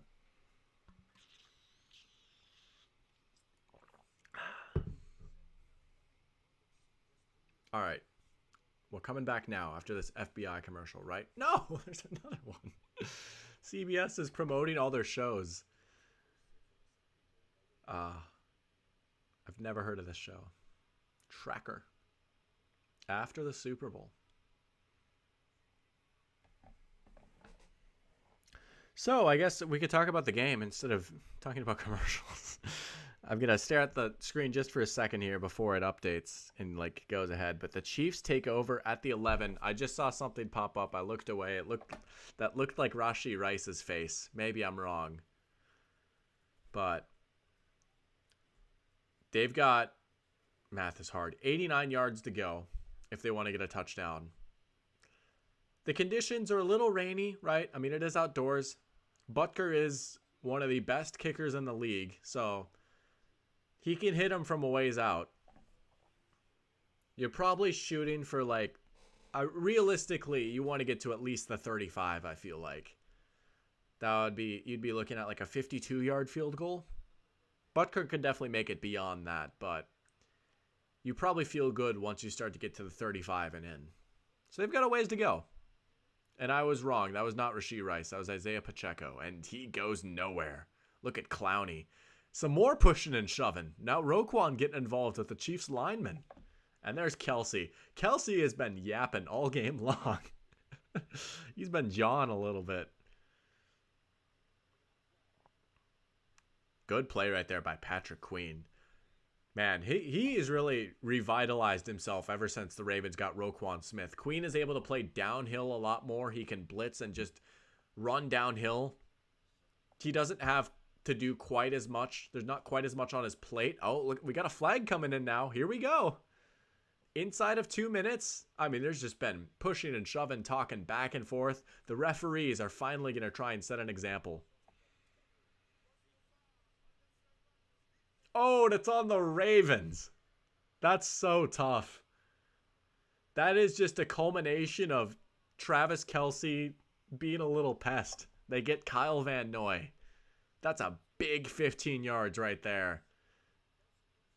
Yeah. Oh, yeah. Kelce been jawing back and forth. They get Van Noy. Oh, he knew it. He's laughing and smiling. He really is one of the bad boys of the NFL. Man. That is a little harsh to ding the Ravens for that, though, when the Chiefs were kind of the ones that started it a little bit. All right.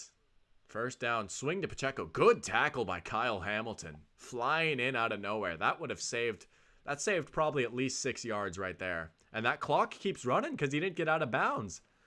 Chiefs are not going to take a timeout here. They're going to do a quick little huddle. They're going to try and save those timeouts.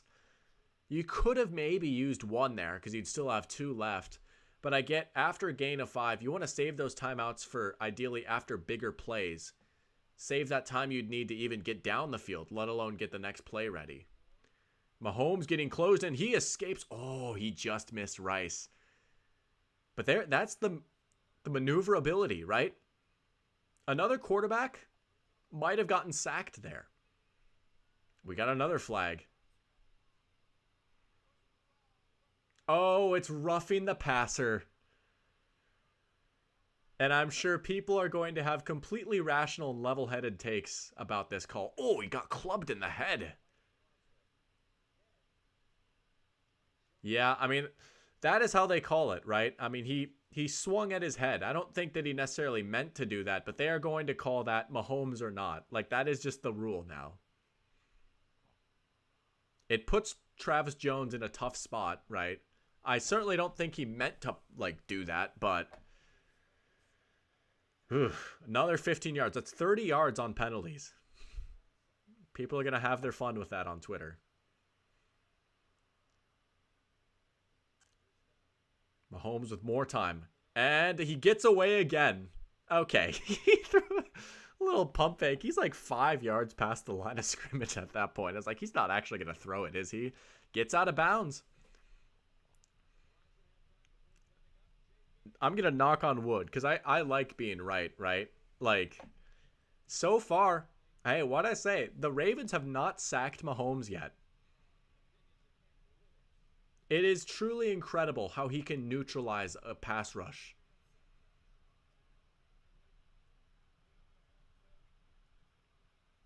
Ravens might bring some heat here. Nope, they drop off. They rush a late fourth, but down the middle, Kelce wide open.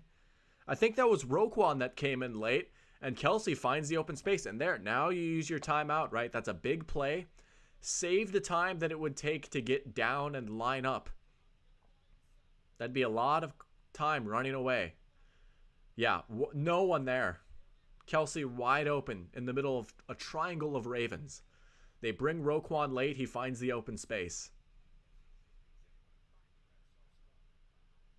Man, I mean, if you're the Ravens defense, if you're Mike McDonald, you got to be just sick right now. You're trying everything to get to Patrick Mahomes, and nothing is working. A delayed blitz, a few regular blitzes, you rush four.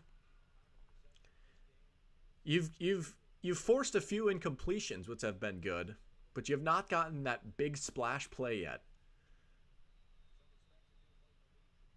And now here with 2 timeouts left, 36 seconds. Now you start thinking about touchdown if you're the Chiefs. Chiefs are almost doubling up the Ravens in yards. Inside the 30. Maybe they'll bring some more heat here. They've been starting to ramp up the pressure. Nope. Drop four, or rush four, excuse me, and then they drop back. Rice gets out of bounds. 31 seconds. They might get a touchdown here. Man, 21-7 going into halftime would be huge for the Chiefs.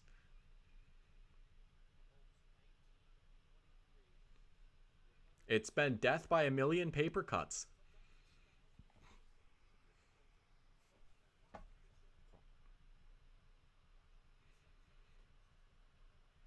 All right, 3-1 here now for the Chiefs. No motion. Clyde out too.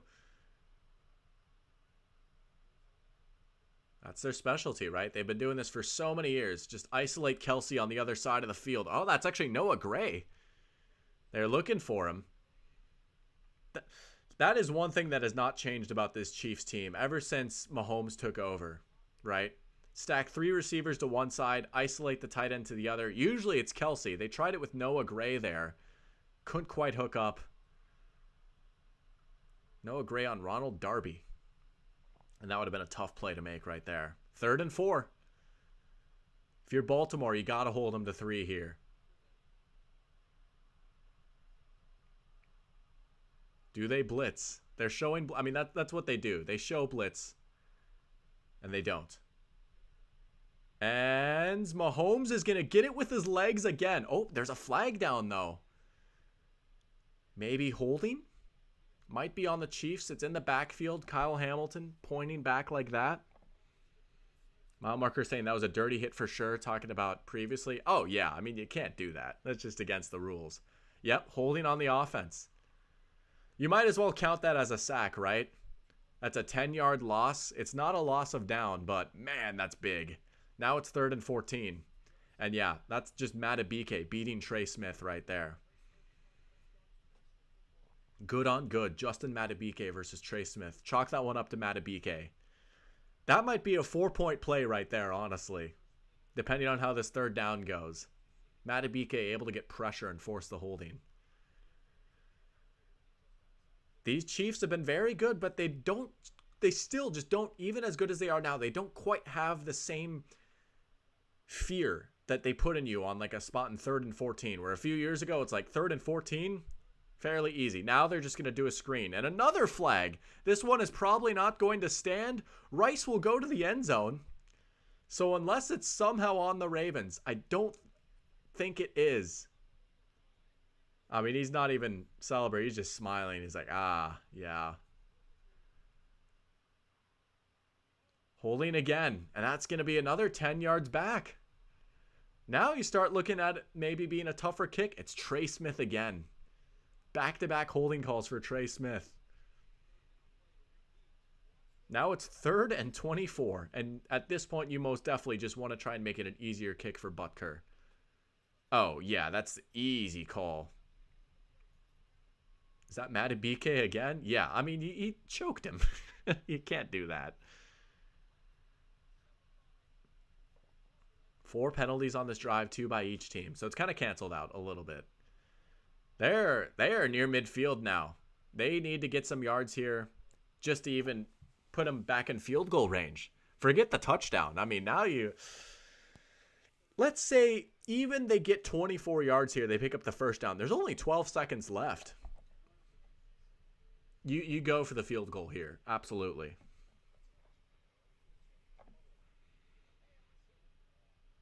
And it's just never a gimme in these playoff games, out in the elements. I think regardless of the result here, considering how it started with the penalties, this would be a win for the Ravens defense if they can keep it within 10. Yeah, 2 scores is tough and the Chiefs get the ball, but you're at least hanging around there a little bit. Justin Madubuike might have just saved them 4 points with those back-to-back disruptions. It won't go on the stat sheet, but remember those plays if the Ravens come out and win. Give Madubuike his flowers. All right. They just had Jay Feely talking about the kicking. I couldn't hear what he said, but he is their kicker specialist. It's not specialist. That's not a word. Are they going to bring pressure? They will. Here it comes. There's Kelce. And they just get into field goal range. At least according to CBS. Ravens going aggressive right there. Kelce finds the open space once again. Tough kick for Butker. I'm trying to estimate how long it would be. I don't want to look at my screen to see what yard line they're at, because then it might spoil it. It's right around the 34, so it's going to be like a 51-yarder, 50-yarder maybe. He's 4 for 5 in the postseason. For his career, 32 for 45 on attempts of 50+. I think he makes this one. 52-yarder. Talk about the kicker battle, Butker and Tucker. Not a gimme, though, but I think he's got it. And he drilled it. Wow. All right, 10-point lead here for the Chiefs, presumably going into halftime. It's good for them to get some points. Man, those penalties, though. Derailed what could have been a big-time drive. But getting points is big. 2-score lead here going into halftime. You got to feel pretty good if you're Kansas City.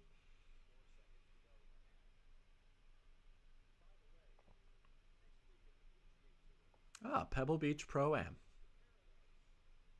I never know when that is. I don't really follow golf, to be honest. I occasionally watch the Masters. That's about the extent of my golf following. I play some. I'm very inconsistent. Every summer I always say I'm going to play more, and then I never do. I only play like a round or two. But surely this will take us into halftime. I mean, I'm looking at my screen. They'll kneel the ball out. Halftime, 17-7. Chiefs up on top. They looked unstoppable early. Ravens defense has settled in a little bit. They're not getting consistently beat on these short passes as much anymore. They're starting to get a little bit more pressure. They've not gotten home yet, but their pressure is making a difference in this game. This game is far from over. Baltimore can go into halftime, maybe talk things over, find a few adjustments. They have room to go up, I will say that. They have not played their best football, and they're only down 10. It could be a lot worse right now. Defensively, you gotta figure out, okay, how can we get a stop here on this first drive of the second half? Offense, I feel like will start to figure things out a little bit. I don't know. That's just a gut feeling, I guess. I'm trying to think of like what I've seen so far. Maybe go to Zay Flowers a little bit more. He had the big play. He has 2 catches in this game, right? Yeah, he had that other nice catch. They have not really run the ball that much. I mean, they haven't had the ball a ton, but 9 for 46. They are getting 5 yards a pop, maybe boosted a little bit by a big run by Lamar and then a big run by Gus Bus. But I don't know. I would not go away from the running game just yet. That seems to be the best way to attack this Chiefs defense. They certainly have the personnel to run. I don't know. Henry says, Ravens need some defensive points to turn the momentum. They seem to be playing tight. They do. Like, I don't know. They were also tight a little bit in the first half last week, too, and then they just turned it on second half. Like, the Texans were throwing a bunch of stuff they'd never seen before. They were blitzing them. Like, it is worth noting, they did not look that great in the first half last week either. They got into halftime. They talked things out. They just took a nice little breath. And second half, they roared to life. Like, that could totally just happen here, too. It'll definitely be harder to do that against the Chiefs as opposed to the Texans. But that is a very good observation now, you know? There is a lot riding on the Ravens here, right? I would feel like they are almost under more pressure. They came into the game as a 4.5-point favorite. This was supposed to be their year, right? They get to host this game at the bank. They're the number 1 seed. They got that first round bye. Mike McDonald, his potential departure is looming, right? And, you know, as long as they have Lamar and Harbaugh, I feel like they'll be set up to be contenders every year. But this year kind of feels like the perfect storm to go get it done.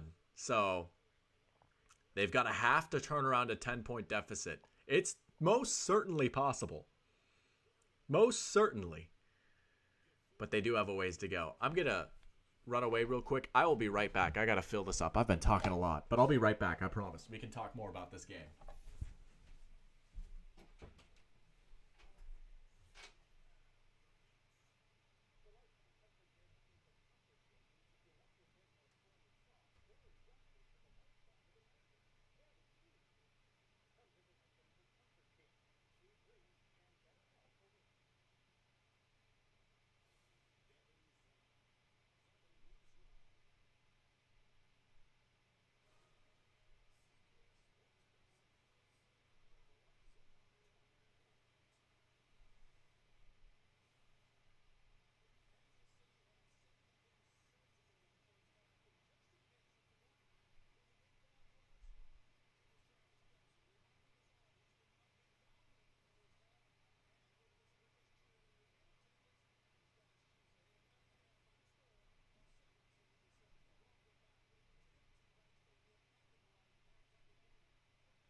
All right, I'm back.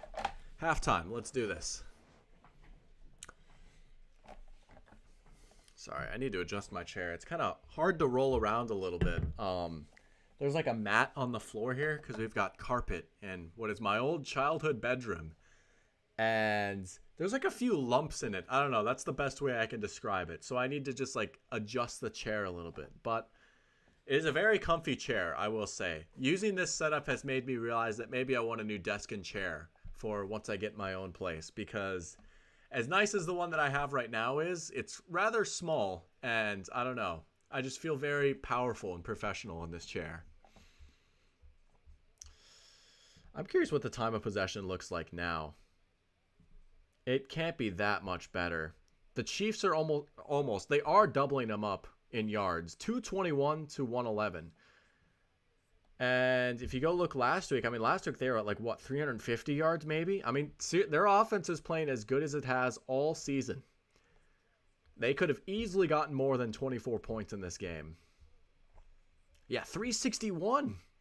Buffalo did actually outgain them, which surprised me a little bit, but they were just Buffalo held time of possession advantage in this one. Kansas City was just a lot more explosive.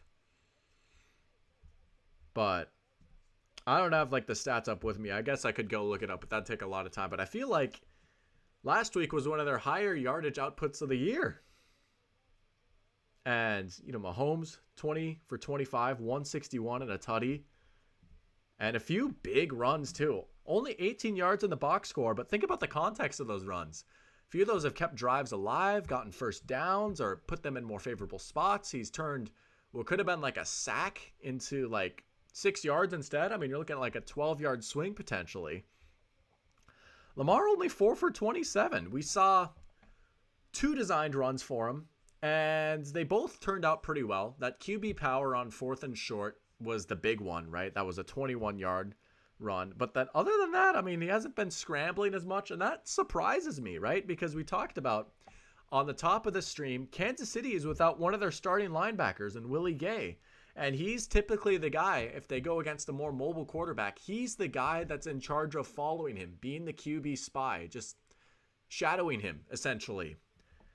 And it's been a lot more of Drew Tranquill. But Lamar hasn't really torched him on the ground like a lot of people were worried about. That was one of the big talking points going into this game is how are the Chiefs going to stop the run? And specifically, how are they going to stop Lamar Jackson from gashing them on the ground? I feel like one of the most popular bets coming into this game was Lamar over on rushing yards. But because the Ravens have barely had the ball and they've been trailing, they've only been able to run it 9 times. Kansas City has twice as many rushing attempts as the Ravens. One of the run-happiest teams in the league. I mean, how many more plays have they run than them, right? If I can pull it up here. They have them somewhere, I think, right? Maybe not. Total plays. Total plays, 43 to 22. And that gap might even increase in the second half because the Chiefs are going to get an extra possession. I don't know. I think the Ravens need to find an answer for Travis Kelce, right? Because Andy Reid just seems to know when Roquan Smith is not going to be occupying the middle of the field. And as soon as he figures out, like, oh, maybe he's blitzing on this play, that's when they unleash Travis Kelce. That's when he's gotten a lot of his big catches. That or they just swing it out and they isolate him away. This is where Mike McDonald could really earn his stripes, right? This is like the first time all year that the Ravens haven't just like completely suffocated a team on defense. Except for like their game against the Rams. But that was just Matthew Stafford seeing the game in 4 dimensions. I mean, that was just an insane performance from the quarterback. There is nothing you could do. And we're kind of seeing that from Mahomes. But it's not like outside of like a few good throws or a few scrambles, it's not like Mahomes is just launching it 30 yards down the field and putting it in impossibly tight windows. It's I don't want to say boring because I don't think it's boring, but like it's not fireworks, right? I don't know. I feel like I've kind of gone in circles. Like that really has just been the story of the game though, is the Chiefs have just been chopping wood and they've been doing it against probably the best defense in the league. And it's really like, I mean, go look at the Ravens' defensive track record. Suffocated the Texans. The Texans didn't get a touchdown on offense. Their one score was a punt return. I mean, they had an unreal performance against the 49ers. The Rams game, they still won that game, by the way. You know, they shut down the Chargers. They beat the Bengals. Burrow went down, but they still probably would have won that game. Shut down the Dolphins. This game was a game they were just resting their starters. And let me just double check that Mahomes hasn't been sacked. I don't think he has. Yeah, 0 sacks. This is a defense. I mean, look at not only how many sacks they have, how many different guys have been getting sacks for them. Is this postseason stats? Yeah. Although I mean, we can look at how they fared last week. Did they not get a sack last week either? Huh. Also, it is Arthur Millette. Okay. I wonder what his status is. But if you go look, it was 60 sacks and just an insane cast of characters doing it. You still had Matt Abike, who 13 sacks as a D tackle is an insane number, and he's been great in this game. Clowney got 9.5. Kyle Van Noy, they list him at linebacker, but they've been mostly lining up as edge if you go look at their snap counts. Same with Owe. But then it's like Patrick Queen, an off-ball linebacker, Kyle Hamilton, safety / corner, Arthur Millette, another corner. Like, just insanely deep. None so far, though. Mahomes didn't get sacked last week either. And despite having lackluster tackle play, both of the Chiefs' tackles rank in the top 10 in the league for pressures allowed. It just has not mattered. And that's been another big difference in this game. Yeah, no sacks. No sack. He's not been sacked so far in the playoffs. Crazy.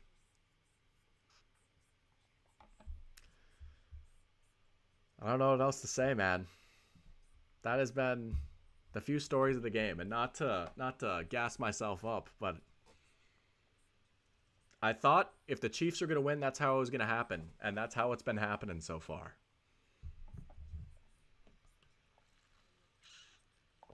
I am excited for this game, I will say. It's in less than 2 hours, which, oh, my computer's doing it again. If you guys watched my stream from a few days ago, my battery was not always charging, and my computer ended up almost dying during my quiz stream. It ended up charging a little bit at the end, and I was able to get out of it in time. What I was thinking about doing, and what I probably will do, because there's going to be a slight gap between the games, right? Next game is scheduled to start at 5:30. It'll probably start at like 5:38 or whatever. Also, I didn't mean to completely exit out of this game. I'll probably have 2 separate streams because I'm also going to want to have dinner in between games. And so, and this is not going to be a mukbang, unfortunately. So I will not be eating live in front of the camera. What I'll probably do is I'll probably end this stream, run downstairs, have dinner. That way my computer can charge a little bit too. And then I will book it back up and we'll go live before the start of the Lions 49ers game, because we get to do this all over again once we're done here. And this game has slowed down a little bit. I do not think the next game is going to be slow. That is a game I could see both teams scoring in the 30s, potentially. And we're going to be seeing 2 of the best offensive minds in football match wits. All right, let's start the second half, though. Halftime has been long enough. Looks like we're coming back. All right. Players back out on the field here, getting ready to kick things off. Good. You know, that'll be good. Mile Marker says, I'll be having friends over. Well, I hope you have a good time, man. Big, big game, right? What a time it is to be a Lions fan. I hope you have a good time with your friends. How do the Chiefs come out here to start the second half? I feel like you got to stick with what you've been doing in the first half until the Ravens show they can stop it otherwise, right? Andy Reid has probably got 10 to 15 plays scripted out to start the second half. Most teams do that. They'll have an opening script for each half, and then based off what they see, they'll adapt from there. I feel like you got to just stick with what's been working, right? Run the ball a little bit. Swing passes to the outside.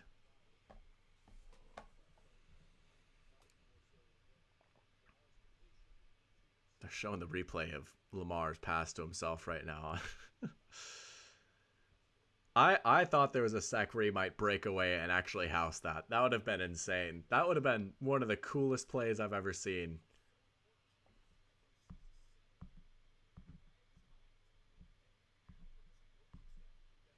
All right. Football. It's back.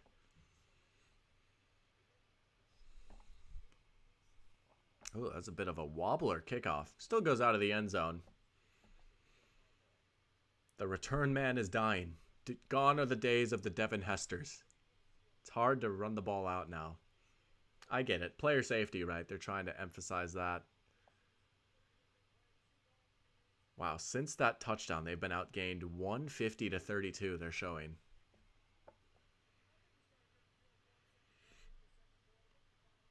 I've always wondered what coaches think about these interviews. Like, I don't know if that interview is live, right? I hope they're not interviewing him during the play, but like, and I say this as someone that wants to continue to work in sports media, and I've had to interview my fair share of coaches, but I've always had the luxury of doing that after the game. But I've always wondered like what John Harbaugh thinks when a guy comes up, he's like, hey, I have a few questions for you, right as they're about to start a season and career-defining second half of football. I respect the coaches for always giving the reporters time, I will say. Nothing doing there on that first run. There's Kelce. Tight window, he somehow caught it. You can still see, like, even like the signs of decline that I was talking about with Kelce. He's not like really beating them vertically anymore. And save for that touchdown against the Bills last week, we really haven't seen that all season.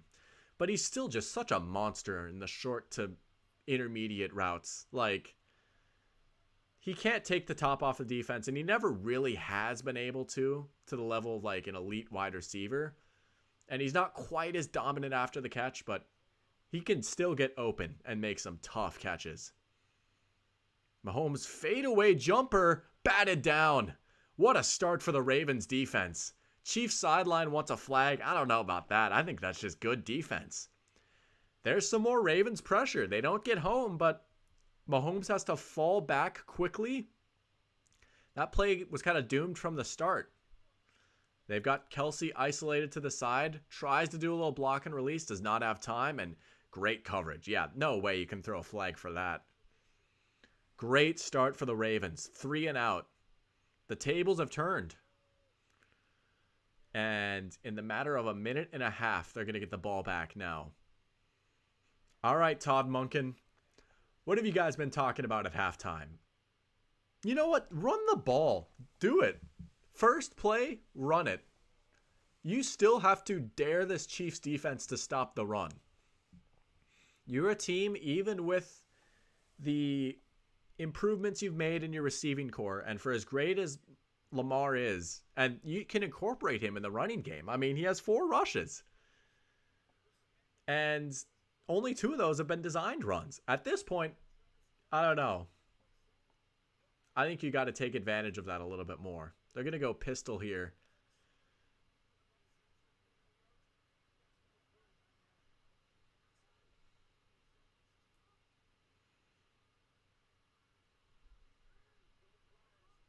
Taking their time to snap. There it is. Look at that. Run on first down. And that is why I'm not an OC. Chiefs were ready for that. Justin Reed. First time we've called his name today. Good player. Underrated signing for the Chiefs a few years ago. Was very good with the Texans. Been a great safety for the Chiefs here. Another member of this very good secondary. All right, so they get nothing on the run on first down. Maybe you throw it here on 2nd and 10. Gus Edwards has only 2 rushes. See, that's what I'm talking about, though.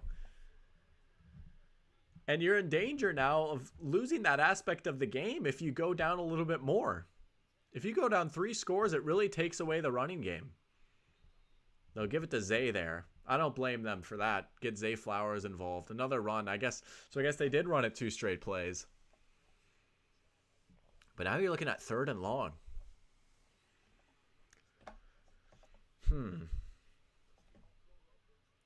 Chiefs showing they'll rush 4 here. Lamar has time. Plenty of time. Oh! Oh! Nick Bolton nearly with an interception. They'll force the stop, and it's another 3 and out. But, oh, man. The Ravens cheated death right there. That's now twice a Chiefs defender's been like hit in the face by a pass and not been able to catch it. Well, I guess he didn't get hit in the face, but they've been watching the receivers too much. Am I right? Now we have a stoppage. Man. Well, back-to-back punts. Maybe not quite what we expected, but these defenses are starting to dig their heels in a little bit. It was a good job by Lamar to buy time in the pocket. He kept looking downfield, but there just wasn't really a lot there. And this Chiefs secondary has been able to win their matchups against the Ravens receivers.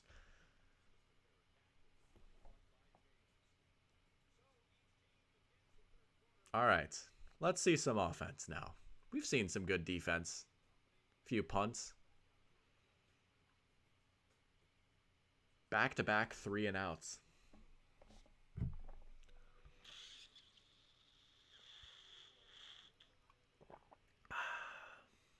You just get the feeling like, I don't know, 3 possessions is going to be a lot to overcome in the second half against the Chiefs. The onus is going to be put on this Ravens defense to keep them in this game. I don't know.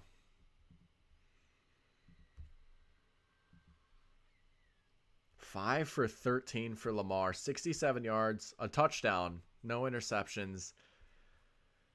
But there's not been a lot in the passing game outside of that. Oh, the narratives around Lamar are going to be brutal. And I just want to go out and say it right now. Like, even if this score holds, let's say the game ends 17-7 and Lamar has a stat line like this.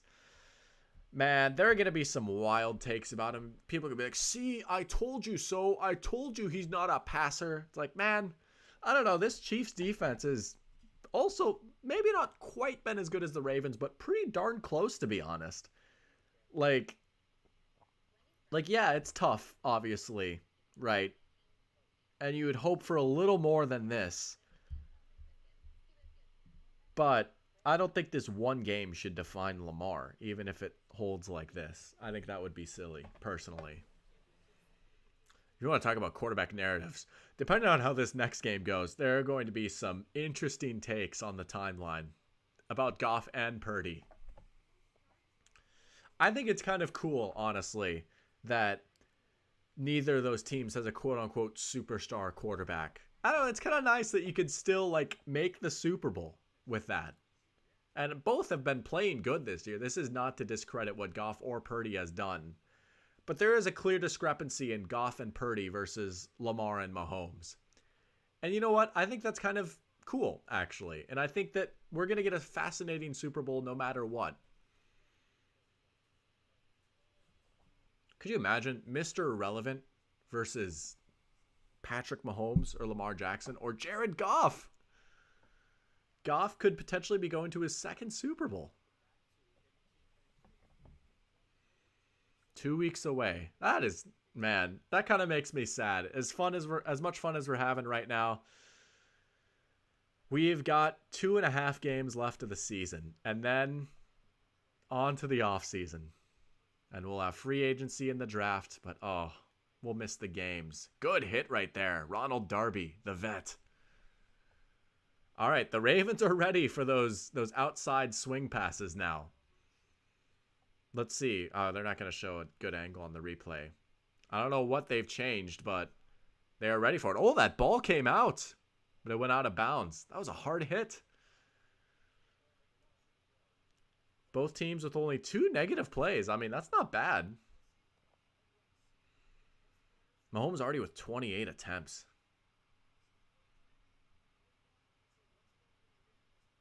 Draw play with Pacheco. All right, that's a good makeup right there. Get 5 yards. Now you're back in that territory. This is where you want to live if you're the Chiefs. I guess 3rd and 5 and less would be better, but it's 1 yard. You don't want to nitpick too much. But you want to be in a spot where you can still do those quick hitters. Can the Ravens get another 3 and out maybe? This crowd has been rocking all game long.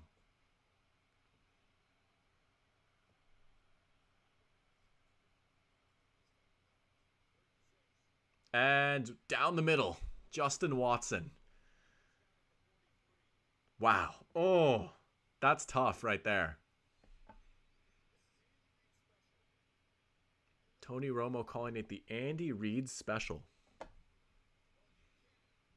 All right, let's see this little replay. So what happened here? Just an easy free release on the slant for Watson. I think they use MVS right there. Send him up the middle to take away the defenders over the top.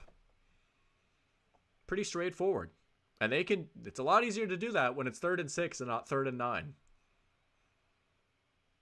Here comes some pressure. Ball out quick. There's MVS. That's his first catch on the game.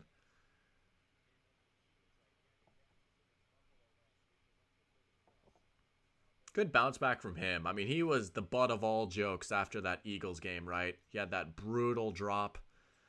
Cameras caught him throwing his helmet in frustration or like banging against the wall or something in the tunnel. But he's had a good playoff run so far. He has. He's kind of quietly been a very good postseason performer. He was great for them in the playoffs last year, too. Had a big-time performance in that Bengals game, in the AFC Championship game last year.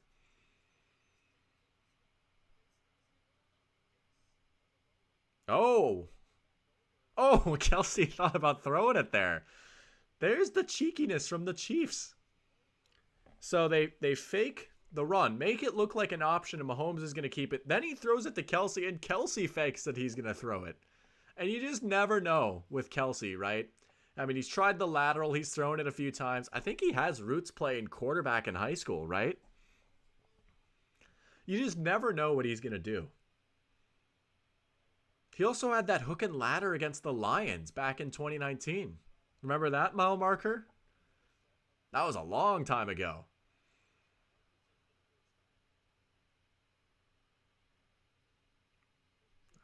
Noah Gray taking a hard hit. 3 yards. That was a deep drop from Mahomes right there. He went way back in the pocket. Oh, they're going to show it. Yep. It was inevitable. Speaking of Kadarius Toney. I mean, this would have just been one of the coolest plays ever if this stood. But he was lined up offsides. The mile marker saying LOL. Oh, how times have changed for the Lions from that game, huh? Crazy how quickly this league can change. Mahomes fade away. And trying for the diving catch was Noah Gray. Flag down. Is that going to be another holding maybe? It's down in the backfield, it sounds like. Yep.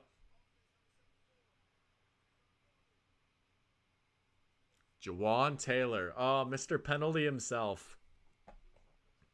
He recalls. Nice. I remember watching that game live. I was nothing but a freshman in college during that game. Oh, yeah. I mean, he's got his hand on his helmet. He's tugging at the jersey a little bit. He just got beat off the line right there. We're starting to see a few cracks in this offensive line. Those holdings you might as well count as sacks. That's now the 3rd that they forced. Puts them behind the chains. They'll fake it, and then they'll go back to Clyde. And nothing. Hamilton there. Yeah, the Ravens, they have sold out everything now to stop those outside passes. Kansas City now is going to have to adapt. What answer does Andy Reid have from here? 3rd and 15. I would put the odds at pretty low for them picking this one up. It would not shock me if they just dumped it off to Kelce quick down the middle. That's kind of what they've been doing in these like 3rd and long situations. Something quick probably. Ravens have 3 safeties deep. Yeah, that play was doomed. Tried to do a little misdirection. Kyle Van Noy there again. What a drive from him. Forces the holding, then blows up the play in the backfield. 4th and 19. Now the 3rd negative play for the Chiefs. And this Ravens defense is starting to heat up, folks. Watch out. They have weathered the storm a little bit. It looked bad early. It really did. It looked like they had no answers. But they got into halftime. Oh, it's going to roll into the end zone. All right. This is the Ravens' chance right here. Can the Ravens get on the board here in the second half? Their defense has stepped up here. I mean, I would love to see the splits of yards gained. I mean, really, we could just go play by play, right? Look at drive by drive. Chiefs score touchdowns on their first 2 drives. Then they get that turnover on downs when they could have gotten more points. And since then, it's been punt, field goal, punt, punt. Not a lot doing. And the Chiefs defense has been equally as good, right? That's why this score is held at 17-7. But the Ravens defense has left this game open. The door is very much open. This Ravens offense just needs to wake up. They've got plenty of time. They've got about a quarter and a half to do it.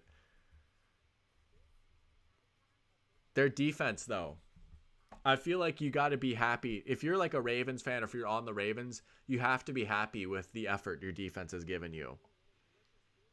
Because outside of really those 2 drives, they have been fantastic now. Kelce, 10 for 102. My goodness. He's running up the score on Jerry Rice now. Man, that is going to be a tough record to break, honestly. Most postseason receptions.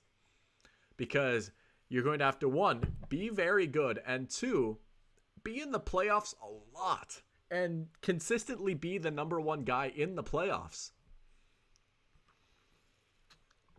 I mean, what's the leaderboard looking like for that? Most NFL postseason receptions career. Let's see if we can pull that up really quick. They've got some articles on it. Give me a list, though. Does StatMuse have it? Yeah, so the next closest guy is Julian Edelman, who retired. Gronk, who's retired. Then you have Tyreek Hill at 96. I'm not going to do the math. That's not quite half as much, but Tyreek Hill, you have to make the playoffs a lot. Reggie Wayne, Wes Welker, Hines Ward. I mean, Tyreek Hill is the next closest active guy, and he's a ways away, right? And, like, as much as it pains me to say, like, yeah, you've got, like, talented guys, young guys, like Justin Jefferson, for example. But we got to start making the playoffs more if he's going to do that. He's played in 1 playoff game. That's going to be a tough record to break. And Mahomes is coming. He's already climbing up the leaderboards for a lot of, like, the postseason QB records, like most wins. He's already in the top 5, I think. Touchdowns, he's up there already. Yards, he's up there already. I mean, it's just ridiculous.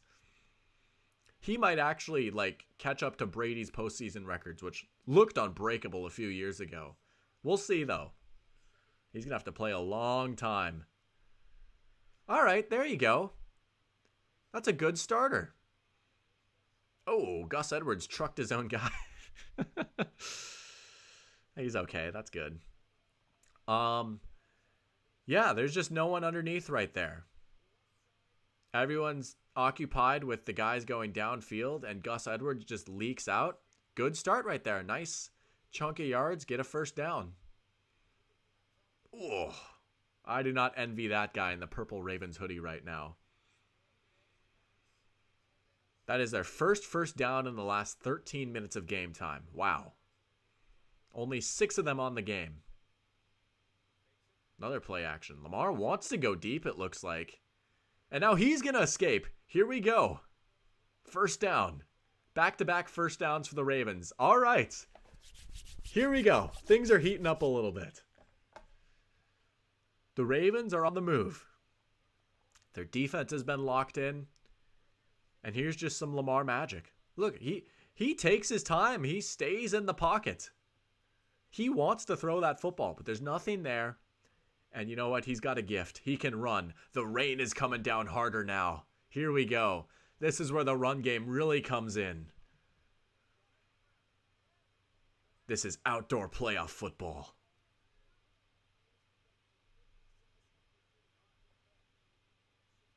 Chiefs bringing a blitz. Lamar stepping up. Oh, he escapes again. And he just throws it away. Justice Hill was in the area. No grounding. Whoo. How did they rush here? 4 or 5? No, more than that. They rushed 6, it looks like. Lamar just ducks his head and gets away. Yeah, able to save a sack. 2 of the best quarterbacks in the league at avoiding pressure. For as much as I've praised Mahomes for being able to do that, I mean, this is Lamar Jackson. He's equally as adept at doing that. And I think that strip sack is the only sack he's taken so far, right? I'll go check that here. Yeah, 1 sack. Only 1 sack between these two QBs, despite a lot of talent on defense. There goes Justice Hill. First down the sideline. This game is... it's just the perfect example of the upside of having a quarterback that can move around and create. If you can just not get sacked, that is such a great superpower to have. With how freakishly good these pass rushers are now, how diabolical some of these defensive coordinators are. If you could just take that away, man, what can you do? Play action. Lamar. Oh, nice job to get that ball out. They're going to Justice Hill again. And now it's the Ravens' turn to just spam those little 3-4 yard routes down the sideline. Now the Chiefs are occupied with the middle of the field. That is a tough throw right there. I mean, it looks hard, but that is a very tough play to make. A lot of quarterbacks wouldn't even try that. Here we go. Ravens might be able to get on the board here. They've been moving the ball. Things are starting to heat up. Blitz again. Oh! Looking for Mark Andrews. There's a penalty flag down. That would have been a big hitter. And uh-oh, Chris Jones is slow to get up. That is not good news for the Chiefs. It's going to be holding on the Ravens. So even if they would have been able to hook up on that pass, it would not have counted. John Simpson they'll get for it. But what is the status of Chris Jones now? He looked a little ginger getting up. Now they haven't cut back to him, so maybe he's fine. Yeah, that is holding. Although Chris Jones kind of had his hands in the face of Simpson. They had Andrews on Tranquil there. Oh, Andrews just couldn't catch it. It was kind of there for him.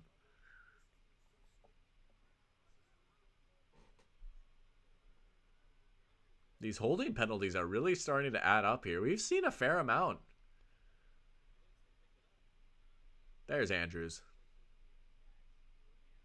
Get him back.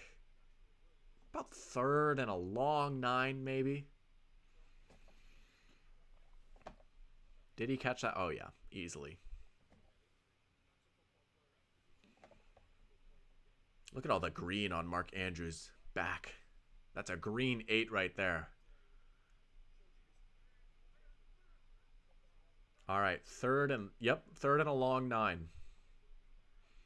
You got to at least get something here. This is going to be a tough kick for Tucker. And we all know he has the leg to do it. But Chiefs are going to try and blitz and maybe sack Lamar to get him out of field goal range. And they do. Oh, what a blitz from Steve Spagnuolo. Justin Reed gets home. Lamar is frustrated. And the Chiefs are going to hold the Ravens to a punt. Oh, my goodness. Second sack of the game for either team, and that is a big one. They had the stones to blitz them on 3rd and long, and they get home.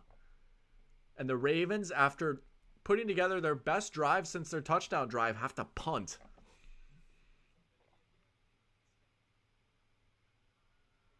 Wow. It looked like it was almost certain that the Ravens are going to get points there. They were in field goal range. But a holding and a sack breaks their drive down. This Chiefs defense, man, this is a Super Bowl defense. It has been a Super Bowl defense all season long. Maybe, just maybe, we overthought it a little bit. And some people were saying this, right? But then their offense kept looking bad. But then, some people were saying, I was not always on board with it, but I was kind of, I understood it. But some people are like, maybe the team with a top 5 to 3 defense and Patrick Mahomes will be back in the Super Bowl, actually. And they're about 17 minutes away from doing just that. I mean, come on. What's the win probability? ESPN has it at 83% right now. It would take, not to like ruin like the suspense of this game, it would probably take a meltdown from the Chiefs to not close this one out. They are in very good position to move on and go to the Super Bowl again. And America is going to not like it. The Chiefs are the villain now, right? They're essentially the Patriots. They're Gen Z's Patriots. They're on the verge. They're not there yet. They are not there yet, though. It has been tough sledding on offense here in the second half. But maybe, just maybe, Patrick Mahomes in a defense is enough to make the Super Bowl. And, I mean, Kelce has been balling out today, too. Kelce playing the way he has in the playoffs really has been a difference maker for this Chiefs team. I truly think if we got the Kelce that we'd seen throughout most of the season, their offense would not be quite as good as it is right now. Like, if we just look at his game log, he's had a few good games, right? He went off against the Chargers. I did not mean to zoom in like that. Like 4 for 16. Oh, sorry, 3 for 16, 5 for 44, 5 for 28, 6 for 83, but like just not outside of like this period right here, just not really any eruptions like we're used to seeing from Kelce. Only 5 touchdowns, less than 1,000 yards. I mean, but maybe he saved his best for the playoffs. 7 for 71 and then 5 for 75, 2 touchdowns. Now over 100 yards and a touchdown here today. And going up against Roquan Smith and Kyle Hamilton too. That is Kelce's absolutely been one of the X factors here.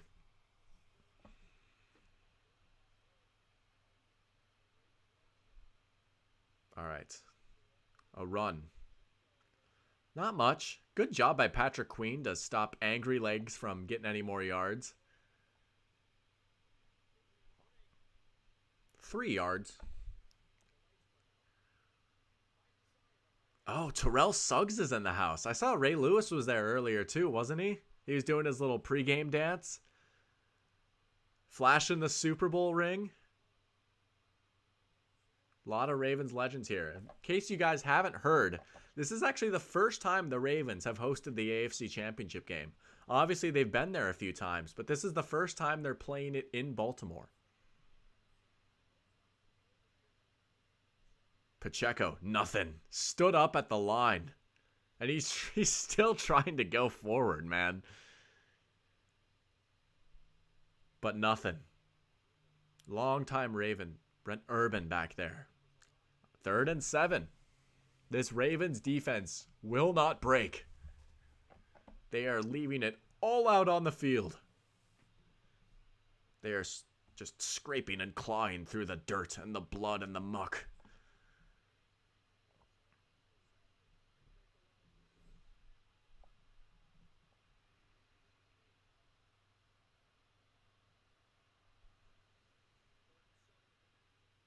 Nothing. Mahomes pressured again.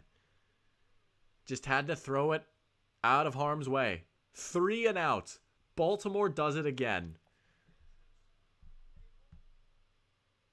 Yeah, free runner right there.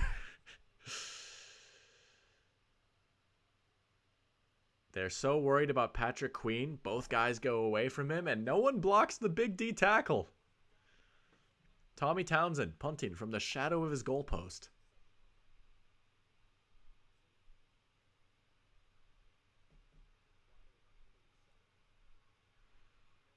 Good coverage right there. I love me some good punt coverage. Who was that? Number 2, Williams? Let me get familiar with your game here. That was a good play on punt coverage. That's what Josh Metellus used to do. He was a beast on special teams. Cordero Patterson used to be a pretty good gunner too. Special teams legend, both as a returner and a gunner. Who's 2 on the Chiefs? Assuming he's like a corner, right? Williams. I suppose I could just control F. That's not going to help. Joshua Williams. Well, good play by Joshua Williams there on punt coverage.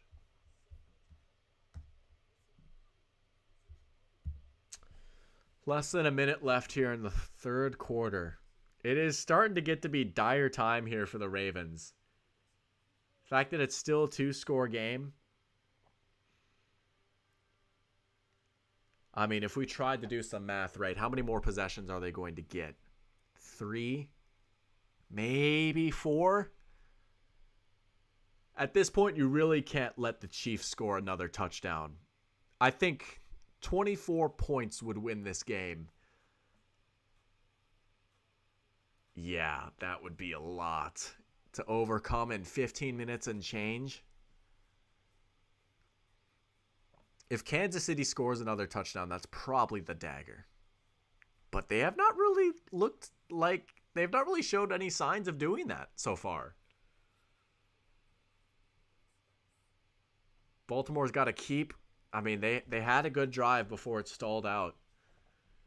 I guess you go back to that, see if it works again. You can't get yourself behind the chains. You want to try and minimize those blitzes. Kansas City's blitzes have been working pretty well so far. And as I talked about earlier, right, we're getting to be in the fourth quarter now. This is usually where Chris Jones starts to take over, right? He is their closer, their terminator, their angel of death. This is where he usually pins his ears back, not just a singular ear. He's not Van Gogh. And he just gets after the quarterback. One of the all-time great postseason performers. He doesn't even have like a crazy sack total in the postseason, but just constant pressure and disruption. He just will make life miserable for you. Had another great season this year. You know, he had his contract dispute. Didn't play the first game against the Lions all the way back in early September. Could very well be Chris Jones's final few games with the Chiefs. They're showing him right now on the sideline. He's got a coat on. Not on the field right now.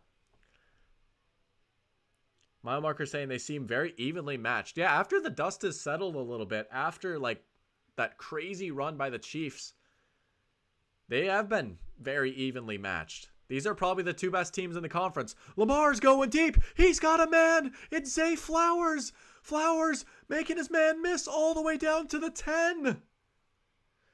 And he stares down L'Jarius Sneed, the All-Pro.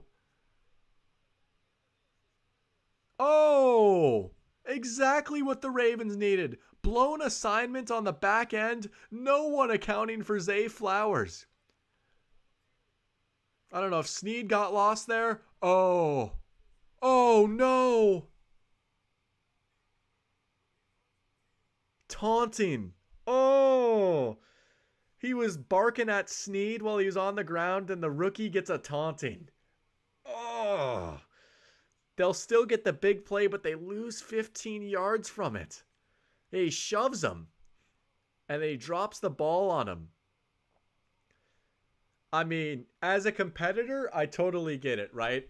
You're a rookie. You just made one of the biggest plays of your life. You're fired up. That is a rookie mistake, though.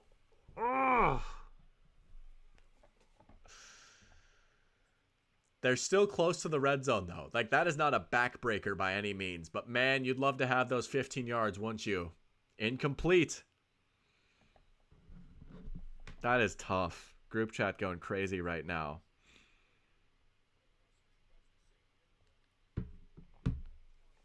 That is, ugh. You know, you could say it's a Mickey Mouse call, but you can't do that. Like, I'm not even saying I agree with it, but that is fairly consistent with how they call taunting, right?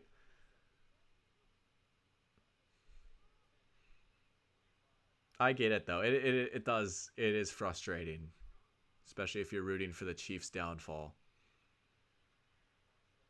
There's Zay again. Well, he's going to make it up. First down. Back to where he was.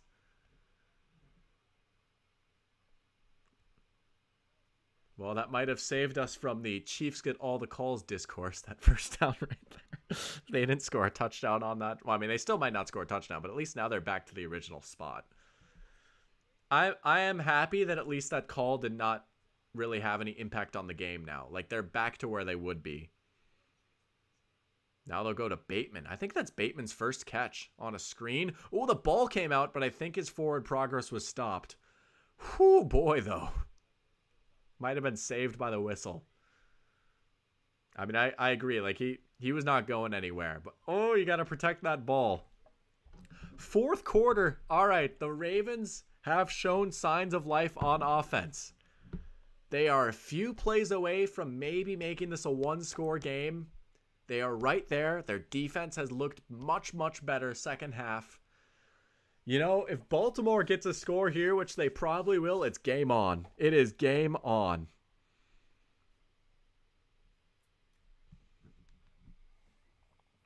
Some good chatter going on in the group chat right now. Some words I can't repeat.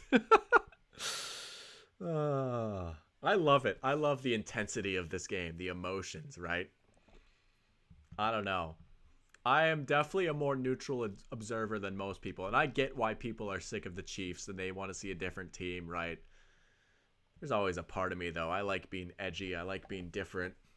And you know what? I kind of like the Patriots a little bit, too, and they had Brady and Bill. So, you know what? If my team can't be good, then no one else's team should be good either. Let's just have one team dominate everyone. No, I mean, I would be pretty fired up if the Ravens made the Super Bowl. That would be so cool for Lamar, and this defense is great, and it would be good to get some fresh blood in there. But I would be fine either way, to be honest.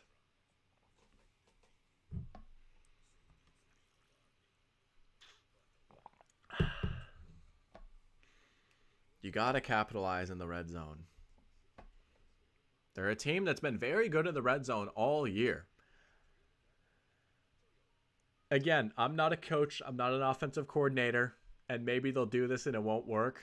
But I look at Lamar Jackson having only 5 carries. You are 8 yards away from a massive touchdown. I might put the ball in his hands here and say, Lamar, put it in the end zone. Like, run it in. I don't know. I think now is the time to pull out a designed QB run, maybe.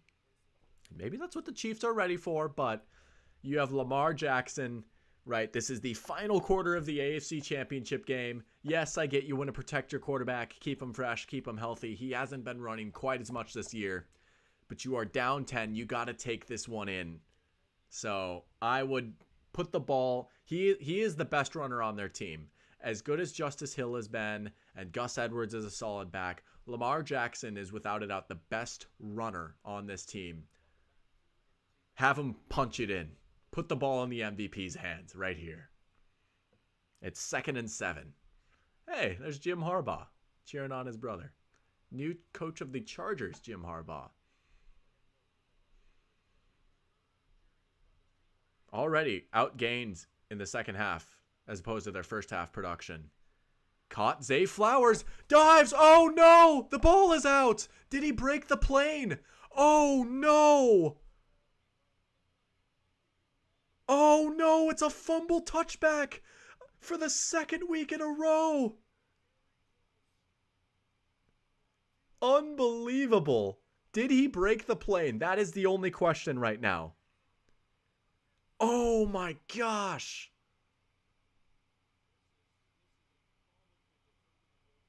And the ball is out. Oh my gosh, that's not a touchdown.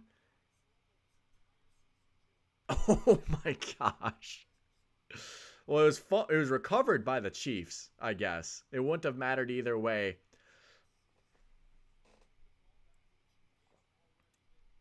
Oh my gosh. Mile marker saying woo. Man. And somehow the Chiefs with 9 lives. I mean, what a play by Snead to punch that ball out. Unbelievable effort. I feel for Zay Flowers. Like, diving for the goal line is the right play.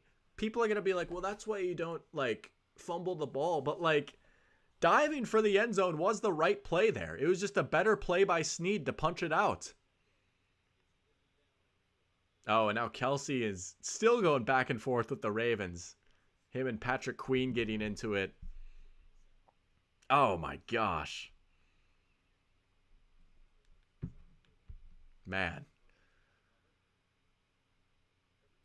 That clock is going to start becoming a factor now, right? Like the Chiefs can try and just shorten this game, try and take it home. I cannot believe that just happened. A fumble at the goal line.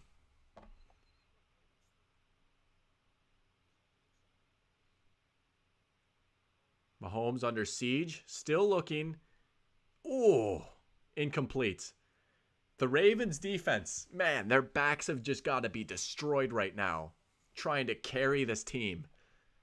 3rd and long again. Now Zay Flowers showing a bloody hand. Ugh. Try and stop the bleeding there. Can Baltimore get yet another monumental stop?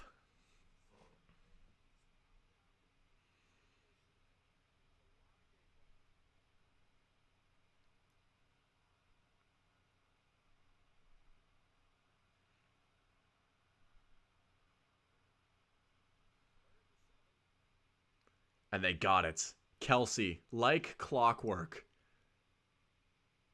Oh, that's a backbreaker.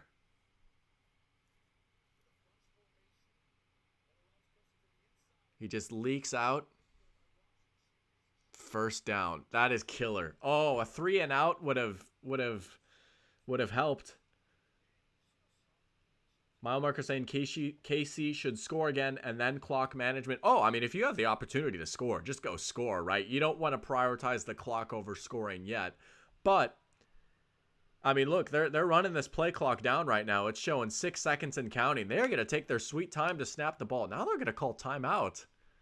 So I guess they weren't ready or they didn't like what they saw or something, but they're going to take their sweet time and snap this ball.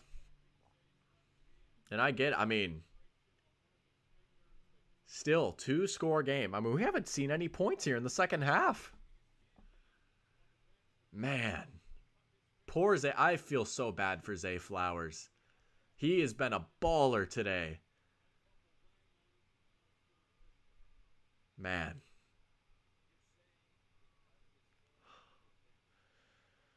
I don't know how the Chiefs, like...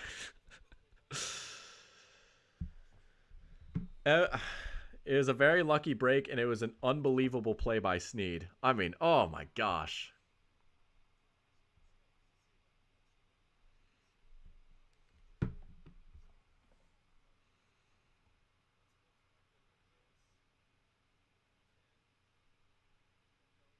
Pacheco stood up. Ravens flock. Oh, and now we got a helmet coming off. That's Nick Allegretti. Oh, here we go. Here's a little timer for time to throw for Mahomes. Just all day on this play. Almost 10 seconds. And then Kelce just dives and catches it. 4th longest time to throw of the season.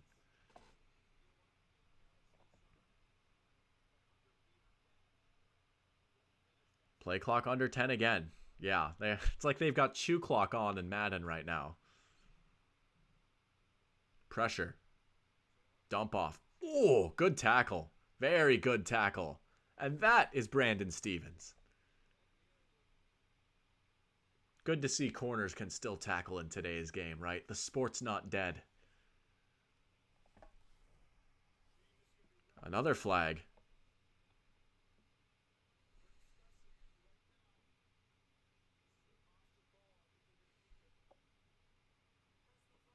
Oh no, it's roughing the passer on Clowney. He can't believe it. The crowd can't believe it. Let's see.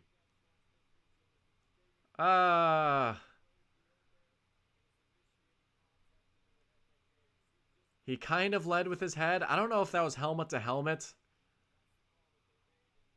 Yeah.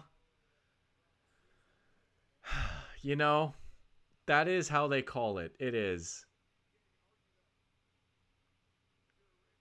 I don't love it, obviously. But I mean, you got to protect the head. Clowney is like, what, a 10-year vet? Like, you can't be doing that. I don't know. It is a tough whistle, you know. I'm not saying that, like, oh, that's a great call, but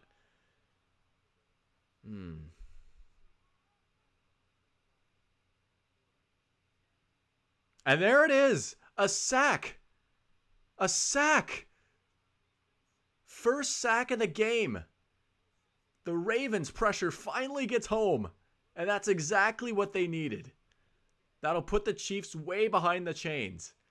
It took 3 quarters and some change, and they get home. It's a loss of 9. Wow. Ooh, that looked scary for a sec. Mahomes like almost somehow like twisted around too, but there was a host of Ravens there after the first effort. Madubuike, been a monster today.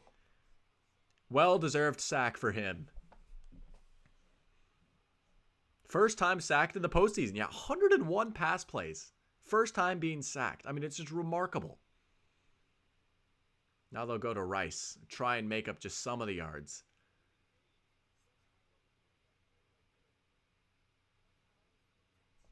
Third and 13. If you're Baltimore, you got to get the ball back here. I mean, even if they get a first down, right? This is your chance to get the ball back with still more than like 10 minutes left. You're starting to get to the point where you can't give up too many first downs even, because that just shortens the game so much. This is it right here for the Ravens defense. The season is on the line for the #1 defense in the league. Can they get the stop that they so desperately need? Here comes a delayed blitz. And incomplete. And that stops the clock too. Massive. The Ravens will get another chance. Their defense continues to show up. Yep. Incomplete. Mahomes short-armed that one. Better throw, gets a lot more yards. The clock keeps running, and then you might have an interesting conversation about 4th down. Instead, they've got a punt at midfield. Ravens will get the ball back with like 10:30, probably about. Maybe even a little bit more than that. Plenty of time left to make up this 10-point deficit still. And their offense has looked much better. Oh my gosh, what a punt. Down at the 1. And the coverage was right there. Watson just catching it off the bounce. Wow. And that, folks, is why you have good special teams. They're going to have to go 99 yards if they want to get a touchdown. They have the luxury if they could take the field goal. If they take the field goal, then they're down 7. Then you start to wonder if they score a touchdown again, would they go for 2? Oh, could you imagine if they went for 2 and got it for the win?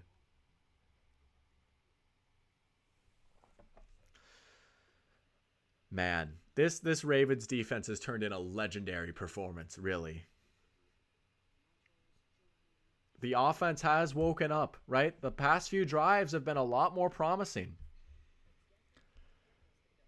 They had the fumble. And then, well, wow. No, I'm disoriented. They moved the ball a little bit, then some, like a sack, some penalties, stalled it out, and then they had the fumble after the big play. Can they do it again? I mean, Zay Flowers has been red hot. I know he just fumbled and he had the taunt, but you got to feed the hot hand, right? Zay Flowers has been their answer on offense so far.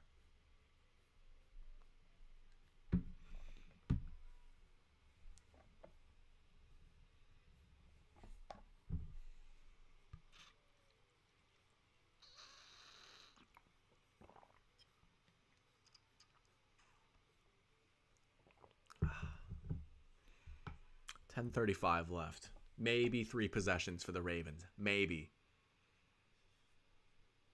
They really can't afford to come away empty any longer. They kind of need points on this drive. A punt here would be demoralizing. All right, Lamar. Go be the MVP. Go give us a John Elway-esque drive, right? 99 yards.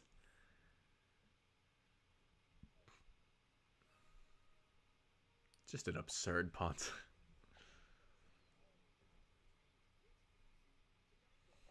Time is at 4:39. All right, we're looking pretty good for time here for the second game. Man, it's going to be crazy. We're going to go from this game to another one right after. I do like the back-to-back, I will say.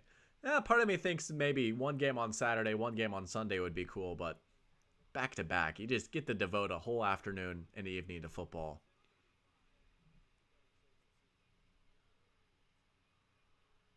Chiefs showing pressure here. They bring a pressure. Lamar going deep. Overthrown. Oh, they wanted Bateman on the go ball. I wonder, has there ever been a 99-yard touchdown in the playoffs? I don't think so. Probably not.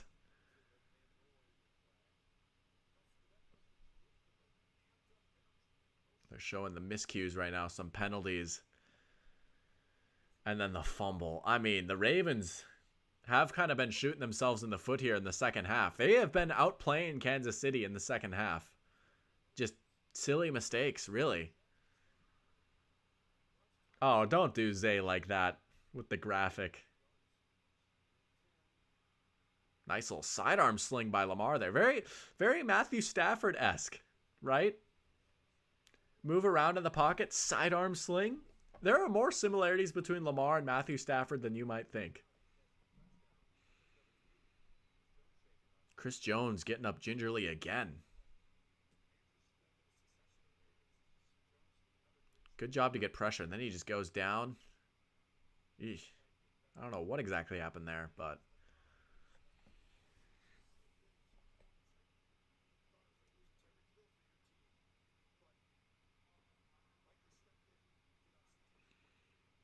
He's back on the sideline. Bad news for the Chiefs. You kind of need him out there. We don't need him, but you would certainly like him out there. Jackson with time. Another deep shot. Incomplete. Looking for Odell. And I don't think... Have we even seen Odell be targeted today? Is that his first target? He has been invisible. Yeah, first target for Odell. He's emerged as a nice option for the Ravens this year. He's kind of like their 3, but he's a very good number 3. But the Chiefs have done a good job of taking him away today. They wanted to hit a big... That's 2 go balls now they've dialed up here. They're trying to get a big play. They've hit a few of them. That has been the primary source of their offense, are big explosive chunk plays. But it's hard to get those consistently against such a good secondary. Lamar will bail out of the pocket now. Good rep from Lamar. He's still going. He's pointing for the first down. I don't know about that, but that was a very good play by Lamar there. He's incredibly patient. He is turned into one of the most mature quarterbacks in the league. You know, a lot of young guys with his mobility, they might bail out of that pocket as soon as they see an opening. But he just keeps waiting. They didn't get a play downfield there, but that has been how they've been able to get so many explosive plays this year. Look, he's still looking now. And now he'll roll. Still looking. Oh, they're going to get home. Good coverage on the back end, I'd have to imagine. Obviously, you can't see that from the broadcast angle. Well, look, they're going to zoom out now. I mean, he's got a lot of time at first, a clean pocket. No one's really getting open. Zay Flowers breaks open. He kind of misses him. It would have been a very difficult throw. Obviously, you can't see Lamar's field of view there, so you can't see if he sees him. But here we go. They're going for it on 4th and 3. This is more or less 4th in your season right here. I mean, if you don't get this, the Chiefs kind of take over in field goal. They do take over in field goal range. We'll see if they actually run a play here. They do. And they got it. It's Odell. And that keeps their season alive. And he is fired up. First catch on the night for Odell. And it's a season saver, really. Good play call right there by Monken. And Lamar just sees him right away. Now they're going to go quick. Lamar stepping up again. And don't think he hooked up with him there. 8-17. You know, they've been picking up yards here, but it's taken them a while now. I mean, they've already taken about 2 minutes off the clock here, and they're still well in their own territory. That's probably why they've been trying to get an explosive play, because they would like to score quick here. it's tough to, you don't really want to get like a 5-6 minute drive here, because that means you need to pretty much get a 3 and out. You can't really allow too many first downs.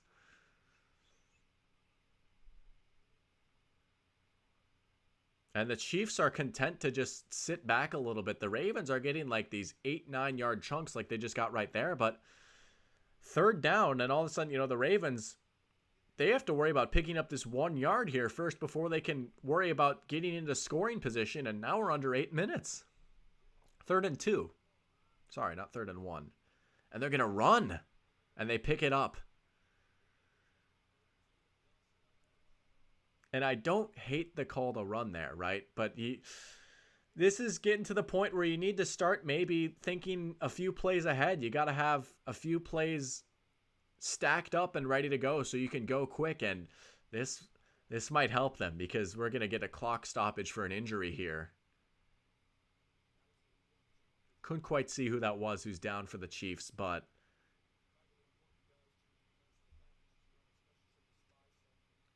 7:38, the clock does stop. The Ravens do have all 3 of their timeouts, but they're going to want to save them for when they're on defense.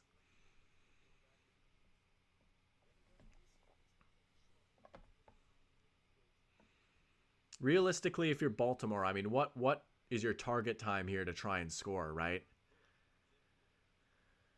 I don't know. I mean, as long as you have 3 timeouts, right? And if you can keep the 2-minute warning in hands too, that would certainly help. These are things you have to be thinking about. Chris Jones is back out there now. Lamar has got Aguilar. Aguilar breaking into the open. Down near the red zone. Here we go. Another big hitter. All right, the Ravens are back in business. Again. I feel like I've said that a few times now. That is exactly what they needed.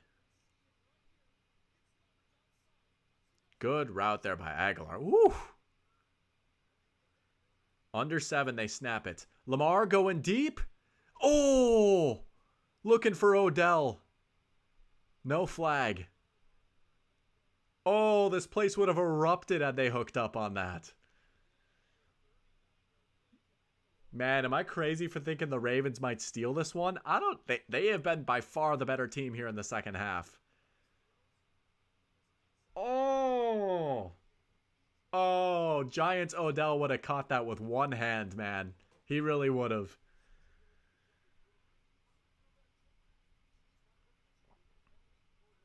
Still only 2nd and 10, though. You can come back here. Now that you picked up that big chunk play, you're not as worried about the clock because you've got less grounds to cover. End zone. Oh, no, it's intercepted. Oh, no.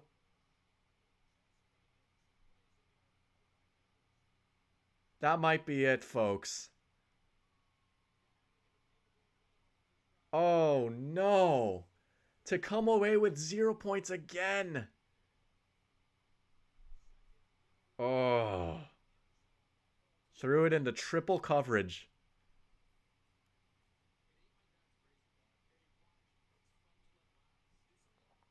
That might have been it. Parachamp says that's game. The Chiefs are inevitable. They just might be, man. They just might be. What did I say? Everyone saying, save us, Lamar Jackson. Some forces are too powerful to be saved from. The Chiefs are an inevitable storm that breaches upon the shores of the NFL playoffs every year. And every year, they stomp and crush the dreams of whoever is in their path. They have reveled in the role of villains. They have embraced becoming the very thing that they swore to destroy. They are now the New England Patriots, and they love it. And once again, we are now 6 minutes and 45 seconds away from the Kansas City Chiefs once again being back in the Super Bowl. Mile Marker says the Lions can take them. They can. I mean, they beat them in Arrowhead week 1. They absolutely can. I think either team, the Lions or 49ers, can absolutely take them. If you're the AFC, man, I don't know what you say at this point, right? The AFC was an absolute gauntlet this year. This was the Chiefs' bad year. right? They went 11-6. They didn't get home field advantage throughout, right? Their wide receivers were just, I mean, an abomination. And they're dropping passes, and the offense is hard to watch. There's no explosive plays. And yet, at the end of the day, it just has not mattered. And for all the super QBs and the great teams that we've seen in the AFC, still none of them have been able to crack this enigma, this riddle that is the Kansas City Chiefs. And man, you can hate them. I totally get it. You can hate them. But man, do I respect them. They're a well-coached, well-run team, and they just cannot be stopped. Well, I mean, they could be. This game is not over, and, you know, I would say they might be the underdog in the Super Bowl, but I don't know what you do. Even in a game where their offense has been getting shut out in the second half, their defense has also been pitching a shutout in the second half. There's a tough run from Angry Legs right there, Pacheco. I'm really going to try and make that nickname happen. Unfortunately, I don't think that I've got quite the platform to give a player nicknames just yet. Maybe one day, but I'm going to call him that. Lamar can't believe it. Just a gut punch.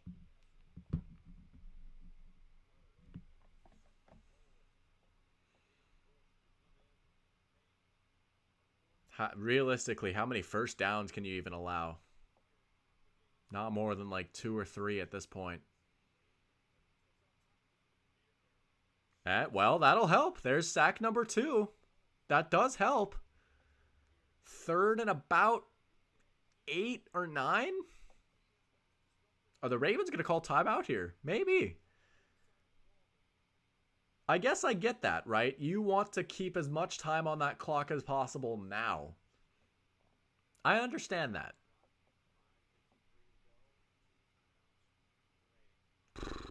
You need to stop here. Now that you're starting to burn timeouts, you've started to really put all your eggs into the one basket of this drive, right?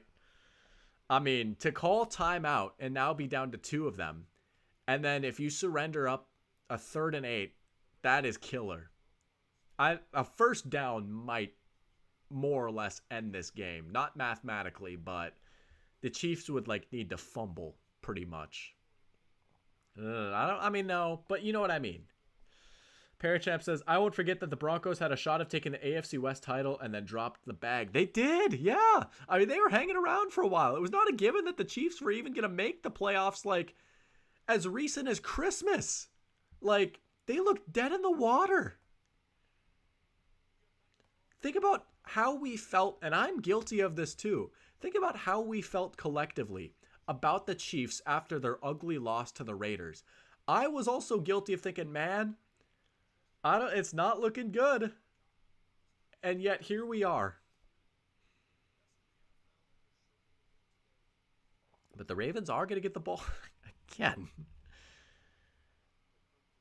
Man. Mike, if we can learn anything from this game, it's Mike McDonald is getting hired. And also, this Ravens defense is superhuman. They have given everything.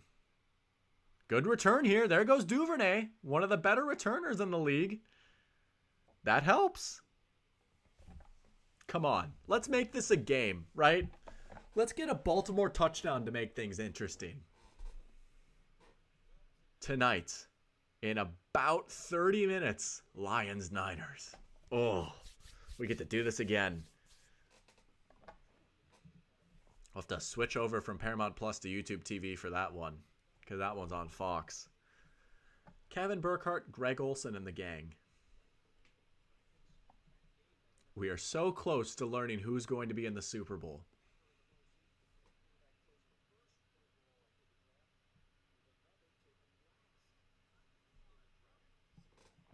Five minutes for the Ravens to save their season.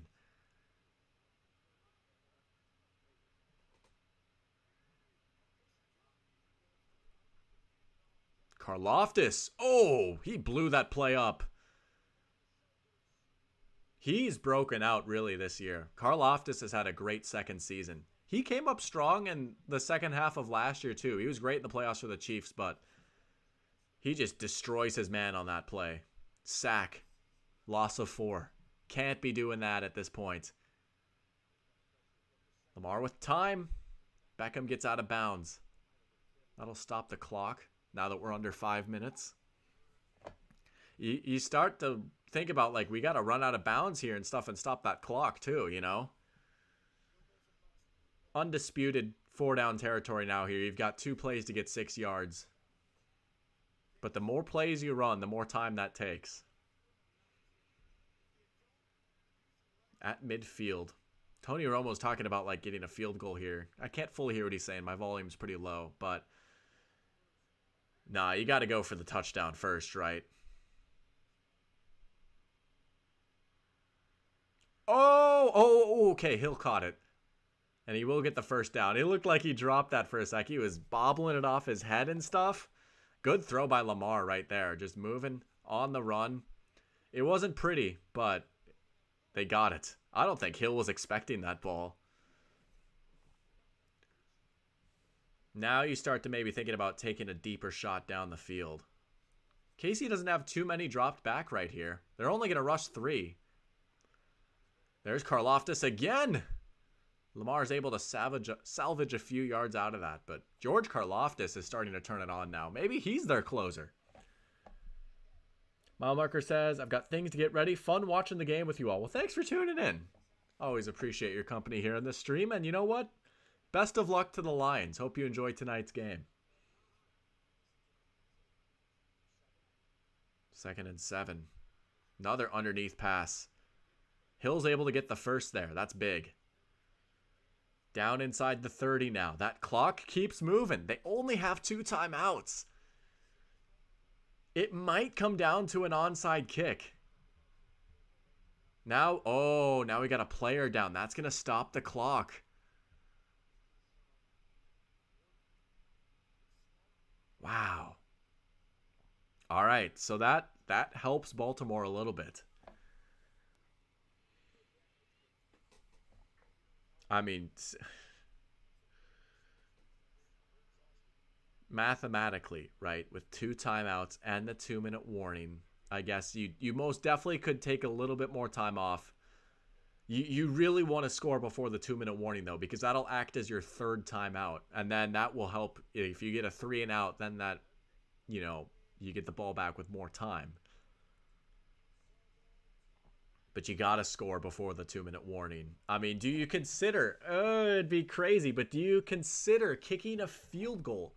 Like, let's say there's like 2:20 left and it's like 3rd down. I don't know. Maybe that's too big brain, and that's just like you're outsmarting yourself if you kick there. That might be a little silly considering how close you are to the end zone. You probably can't do that. I thought about it for a second. As soon as I started saying it out loud, I was like, I don't know. Malmarker says, have a good evening. Go Lions, one pride. You too, man. Enjoy your hosting.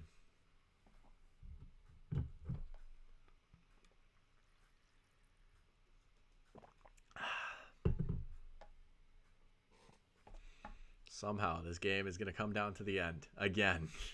I can't complain, though. As a neutral fan, I'm enjoying this greatly. I was wrong, though, about these teams scoring in the 20s.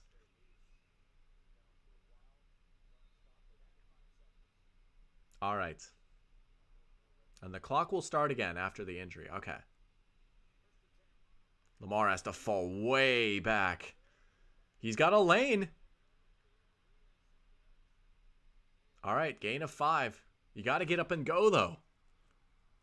Still not even in the red zone yet. You gotta score fast.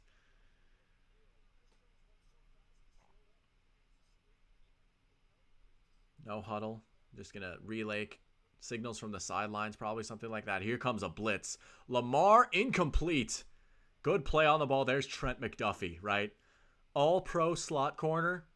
Great play right there. Matched up one-on-one with Odell. Just gets his hand in there. And again, Chiefs blitzed, and their corners were able to hold up in one-on-one. That has been their defensive formula today.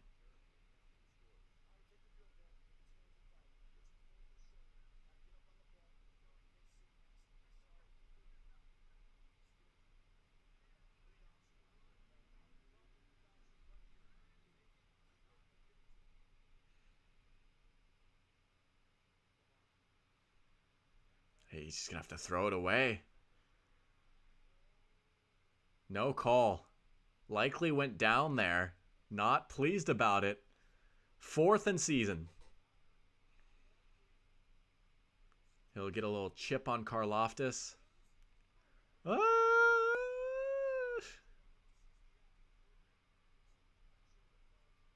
Well, it comes down to this. You need 5 yards or it's over. Or I guess they might just kick it, right? Because they can... Yeah, okay. You're right. They're just going to kick it. All right. You have Justin Tucker. Arguably the greatest kicker of all time. Kind of a down year for him this year, but he was good in the playoffs last week. 43 yards.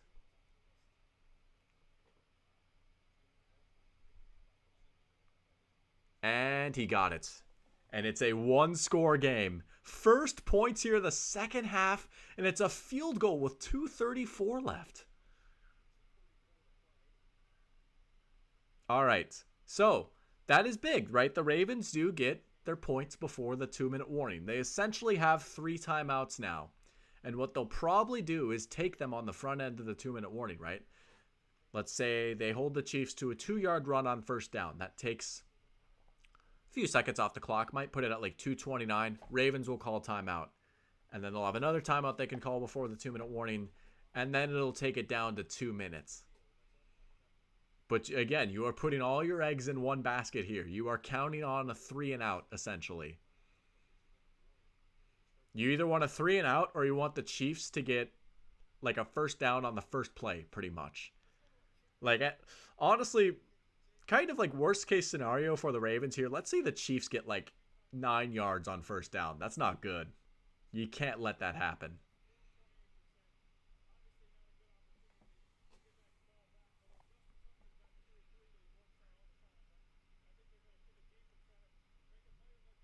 Yeah, of course they're going to kick it deep. They still have enough ammunition to stop the clock and get the ball back without an onside kick. And it's good that he kicked it out of the end zone, right? No return. That doesn't take any more time off the clock. 2:34 here. I mean, it would, even if they returned it, it would stop at the 2-minute warning, right? Like, it's going to stop at 2 minutes no matter what.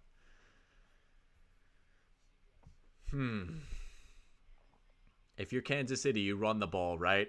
You don't get too crazy because you can't throw an incompletion. That stops the clock.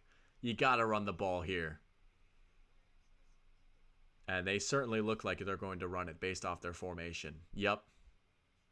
Oh, no. Oh, flag. Depending on the flag, like, that could be worst case scenario for the Ravens, but we'll see about the flag.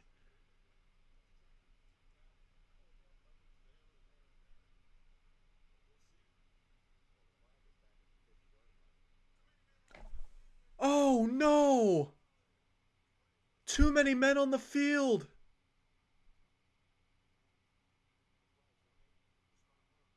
Oh.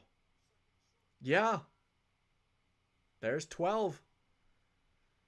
Oh, that's a killer. And I guess you accept it, right? Because then you reset, you get 1st and 5.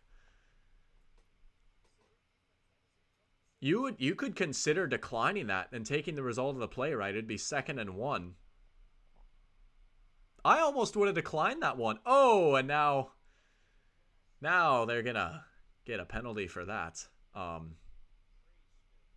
Yeah.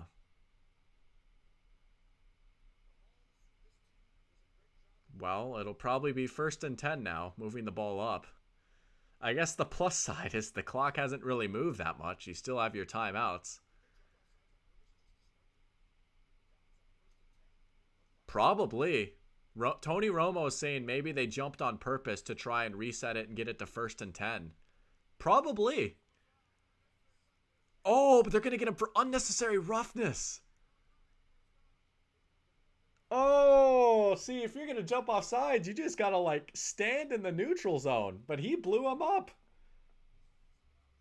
But it's still 1st and 10. But that gives him 15 yards instead of 5. That would matter for field position, right? That's a 10-yard difference. That's their fourth personal foul today. It still, I guess, accomplishes their goal, though, of getting it back to 1st and 10.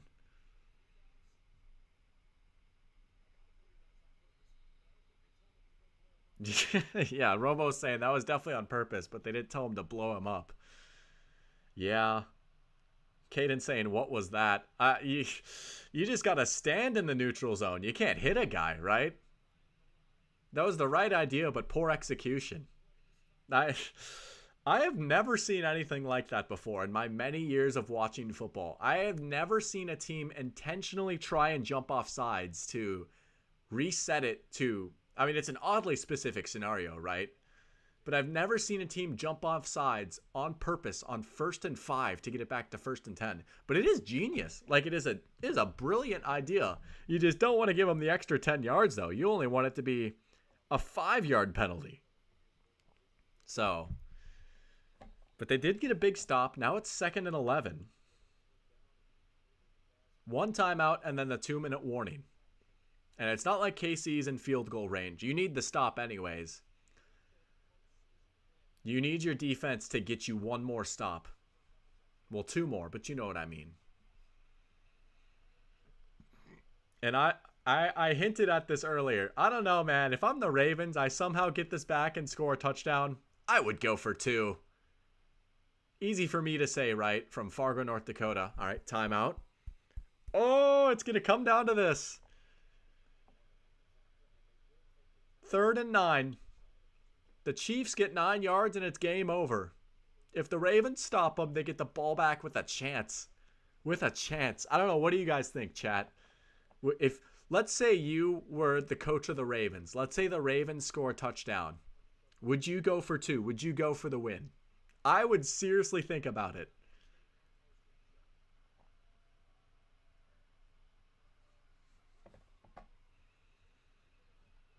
Again, easy for me to say, but I would strongly consider it. Especially if I had a 2-point play I felt really good about. But here we go. 3rd and 9. They're going to come out in shotgun. They might just try and have Mahomes win it for them.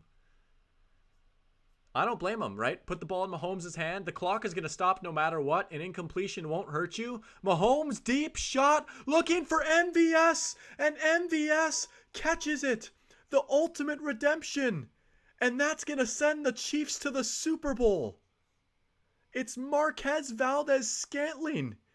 Much maligned. He was brutalized, crucified, and torn to shreds after his drops against the Eagles. But he just might have made the biggest catch of his life. And the Chiefs can kneel it out and go back to the Super Bowl. It's MVS.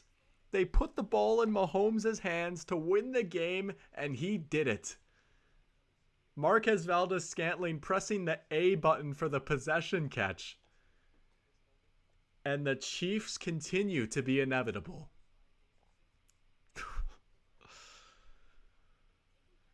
What can you do? Truly, what can you do?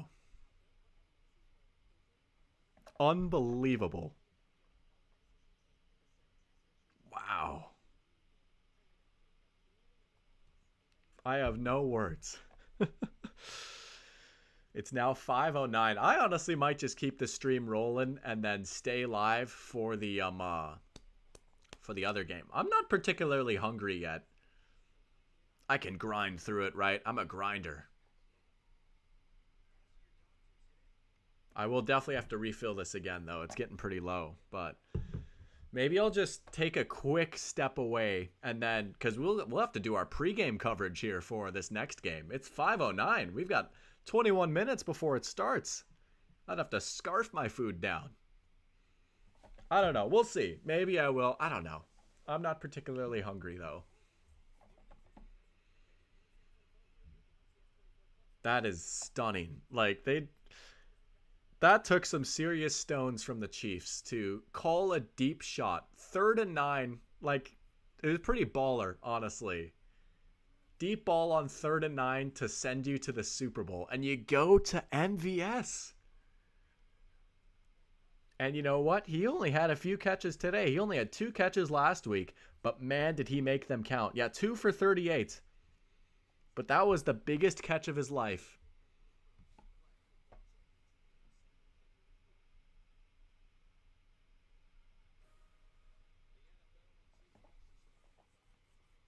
Well, these next few snaps will probably be a mere formality, right? They're just going to kneel the clock out. You know, this also ends the theory that the Super Bowl is scripted because of the logo colors, right? The Ravens are supposed to be the purple. What really happened is that the script, it was scripted. It was supposed to be the Vikings, right? Because the Chiefs are red, and it's red and purple. It was supposed to be the Vikings, but Kirk got hurt. That's what it was. Clearly.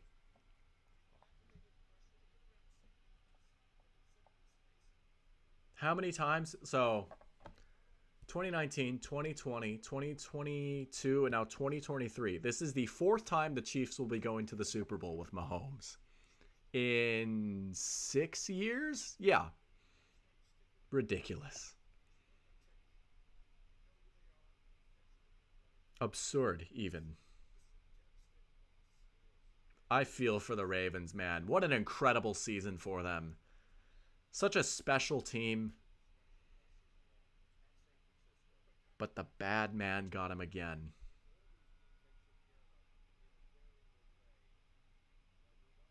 You feel for Lamar. He fought his tail off in the second half. He played pretty well. They scored only 10 points. That interception was tough. But he did play pretty well, all things considered. The Chiefs got shut out in the second half, and yet 17 was enough. Forget 24. 17 was enough to win this game. This Chiefs defense is special too, and they deserve a lot of credit and recognition for just how good of a unit they are. That'll do it. The play clock now has more time than the game clock, and the Kansas City Chiefs once again are going to the Super Bowl. What else is there to say? I do have enough time. I am going to go eat really quick because I know I'm going to get hungry and run out of steam later. But don't you worry. I'll be back in like maybe 10 minutes because we got another dandy coming up. I'll do my pregame coverage, etc. And then we can dive in. We barely talked about it. But Lions-Niners. I also need to give my computer a little bit of time to charge up. We're going to switch this over even to Gamecast right now. But that was a good game. Gabe saying, I hate my life. Yeah, a lot of people are upset right now that the Chiefs won. I get it, but man, what can you do, right? Tough scenes. You know what? Maybe you'll love your life, though, if the Lions can bring home a win right here. With that in mind, I'm going to take a quick break, and then I'll be back for the next game. Honestly, I don't know. I don't need to start another stream. I could totally just step away, right? You guys definitely won't care. There's no point in setting this all up over again. That's what I'm going to do. I will be away, but I will be back. You can bet on that.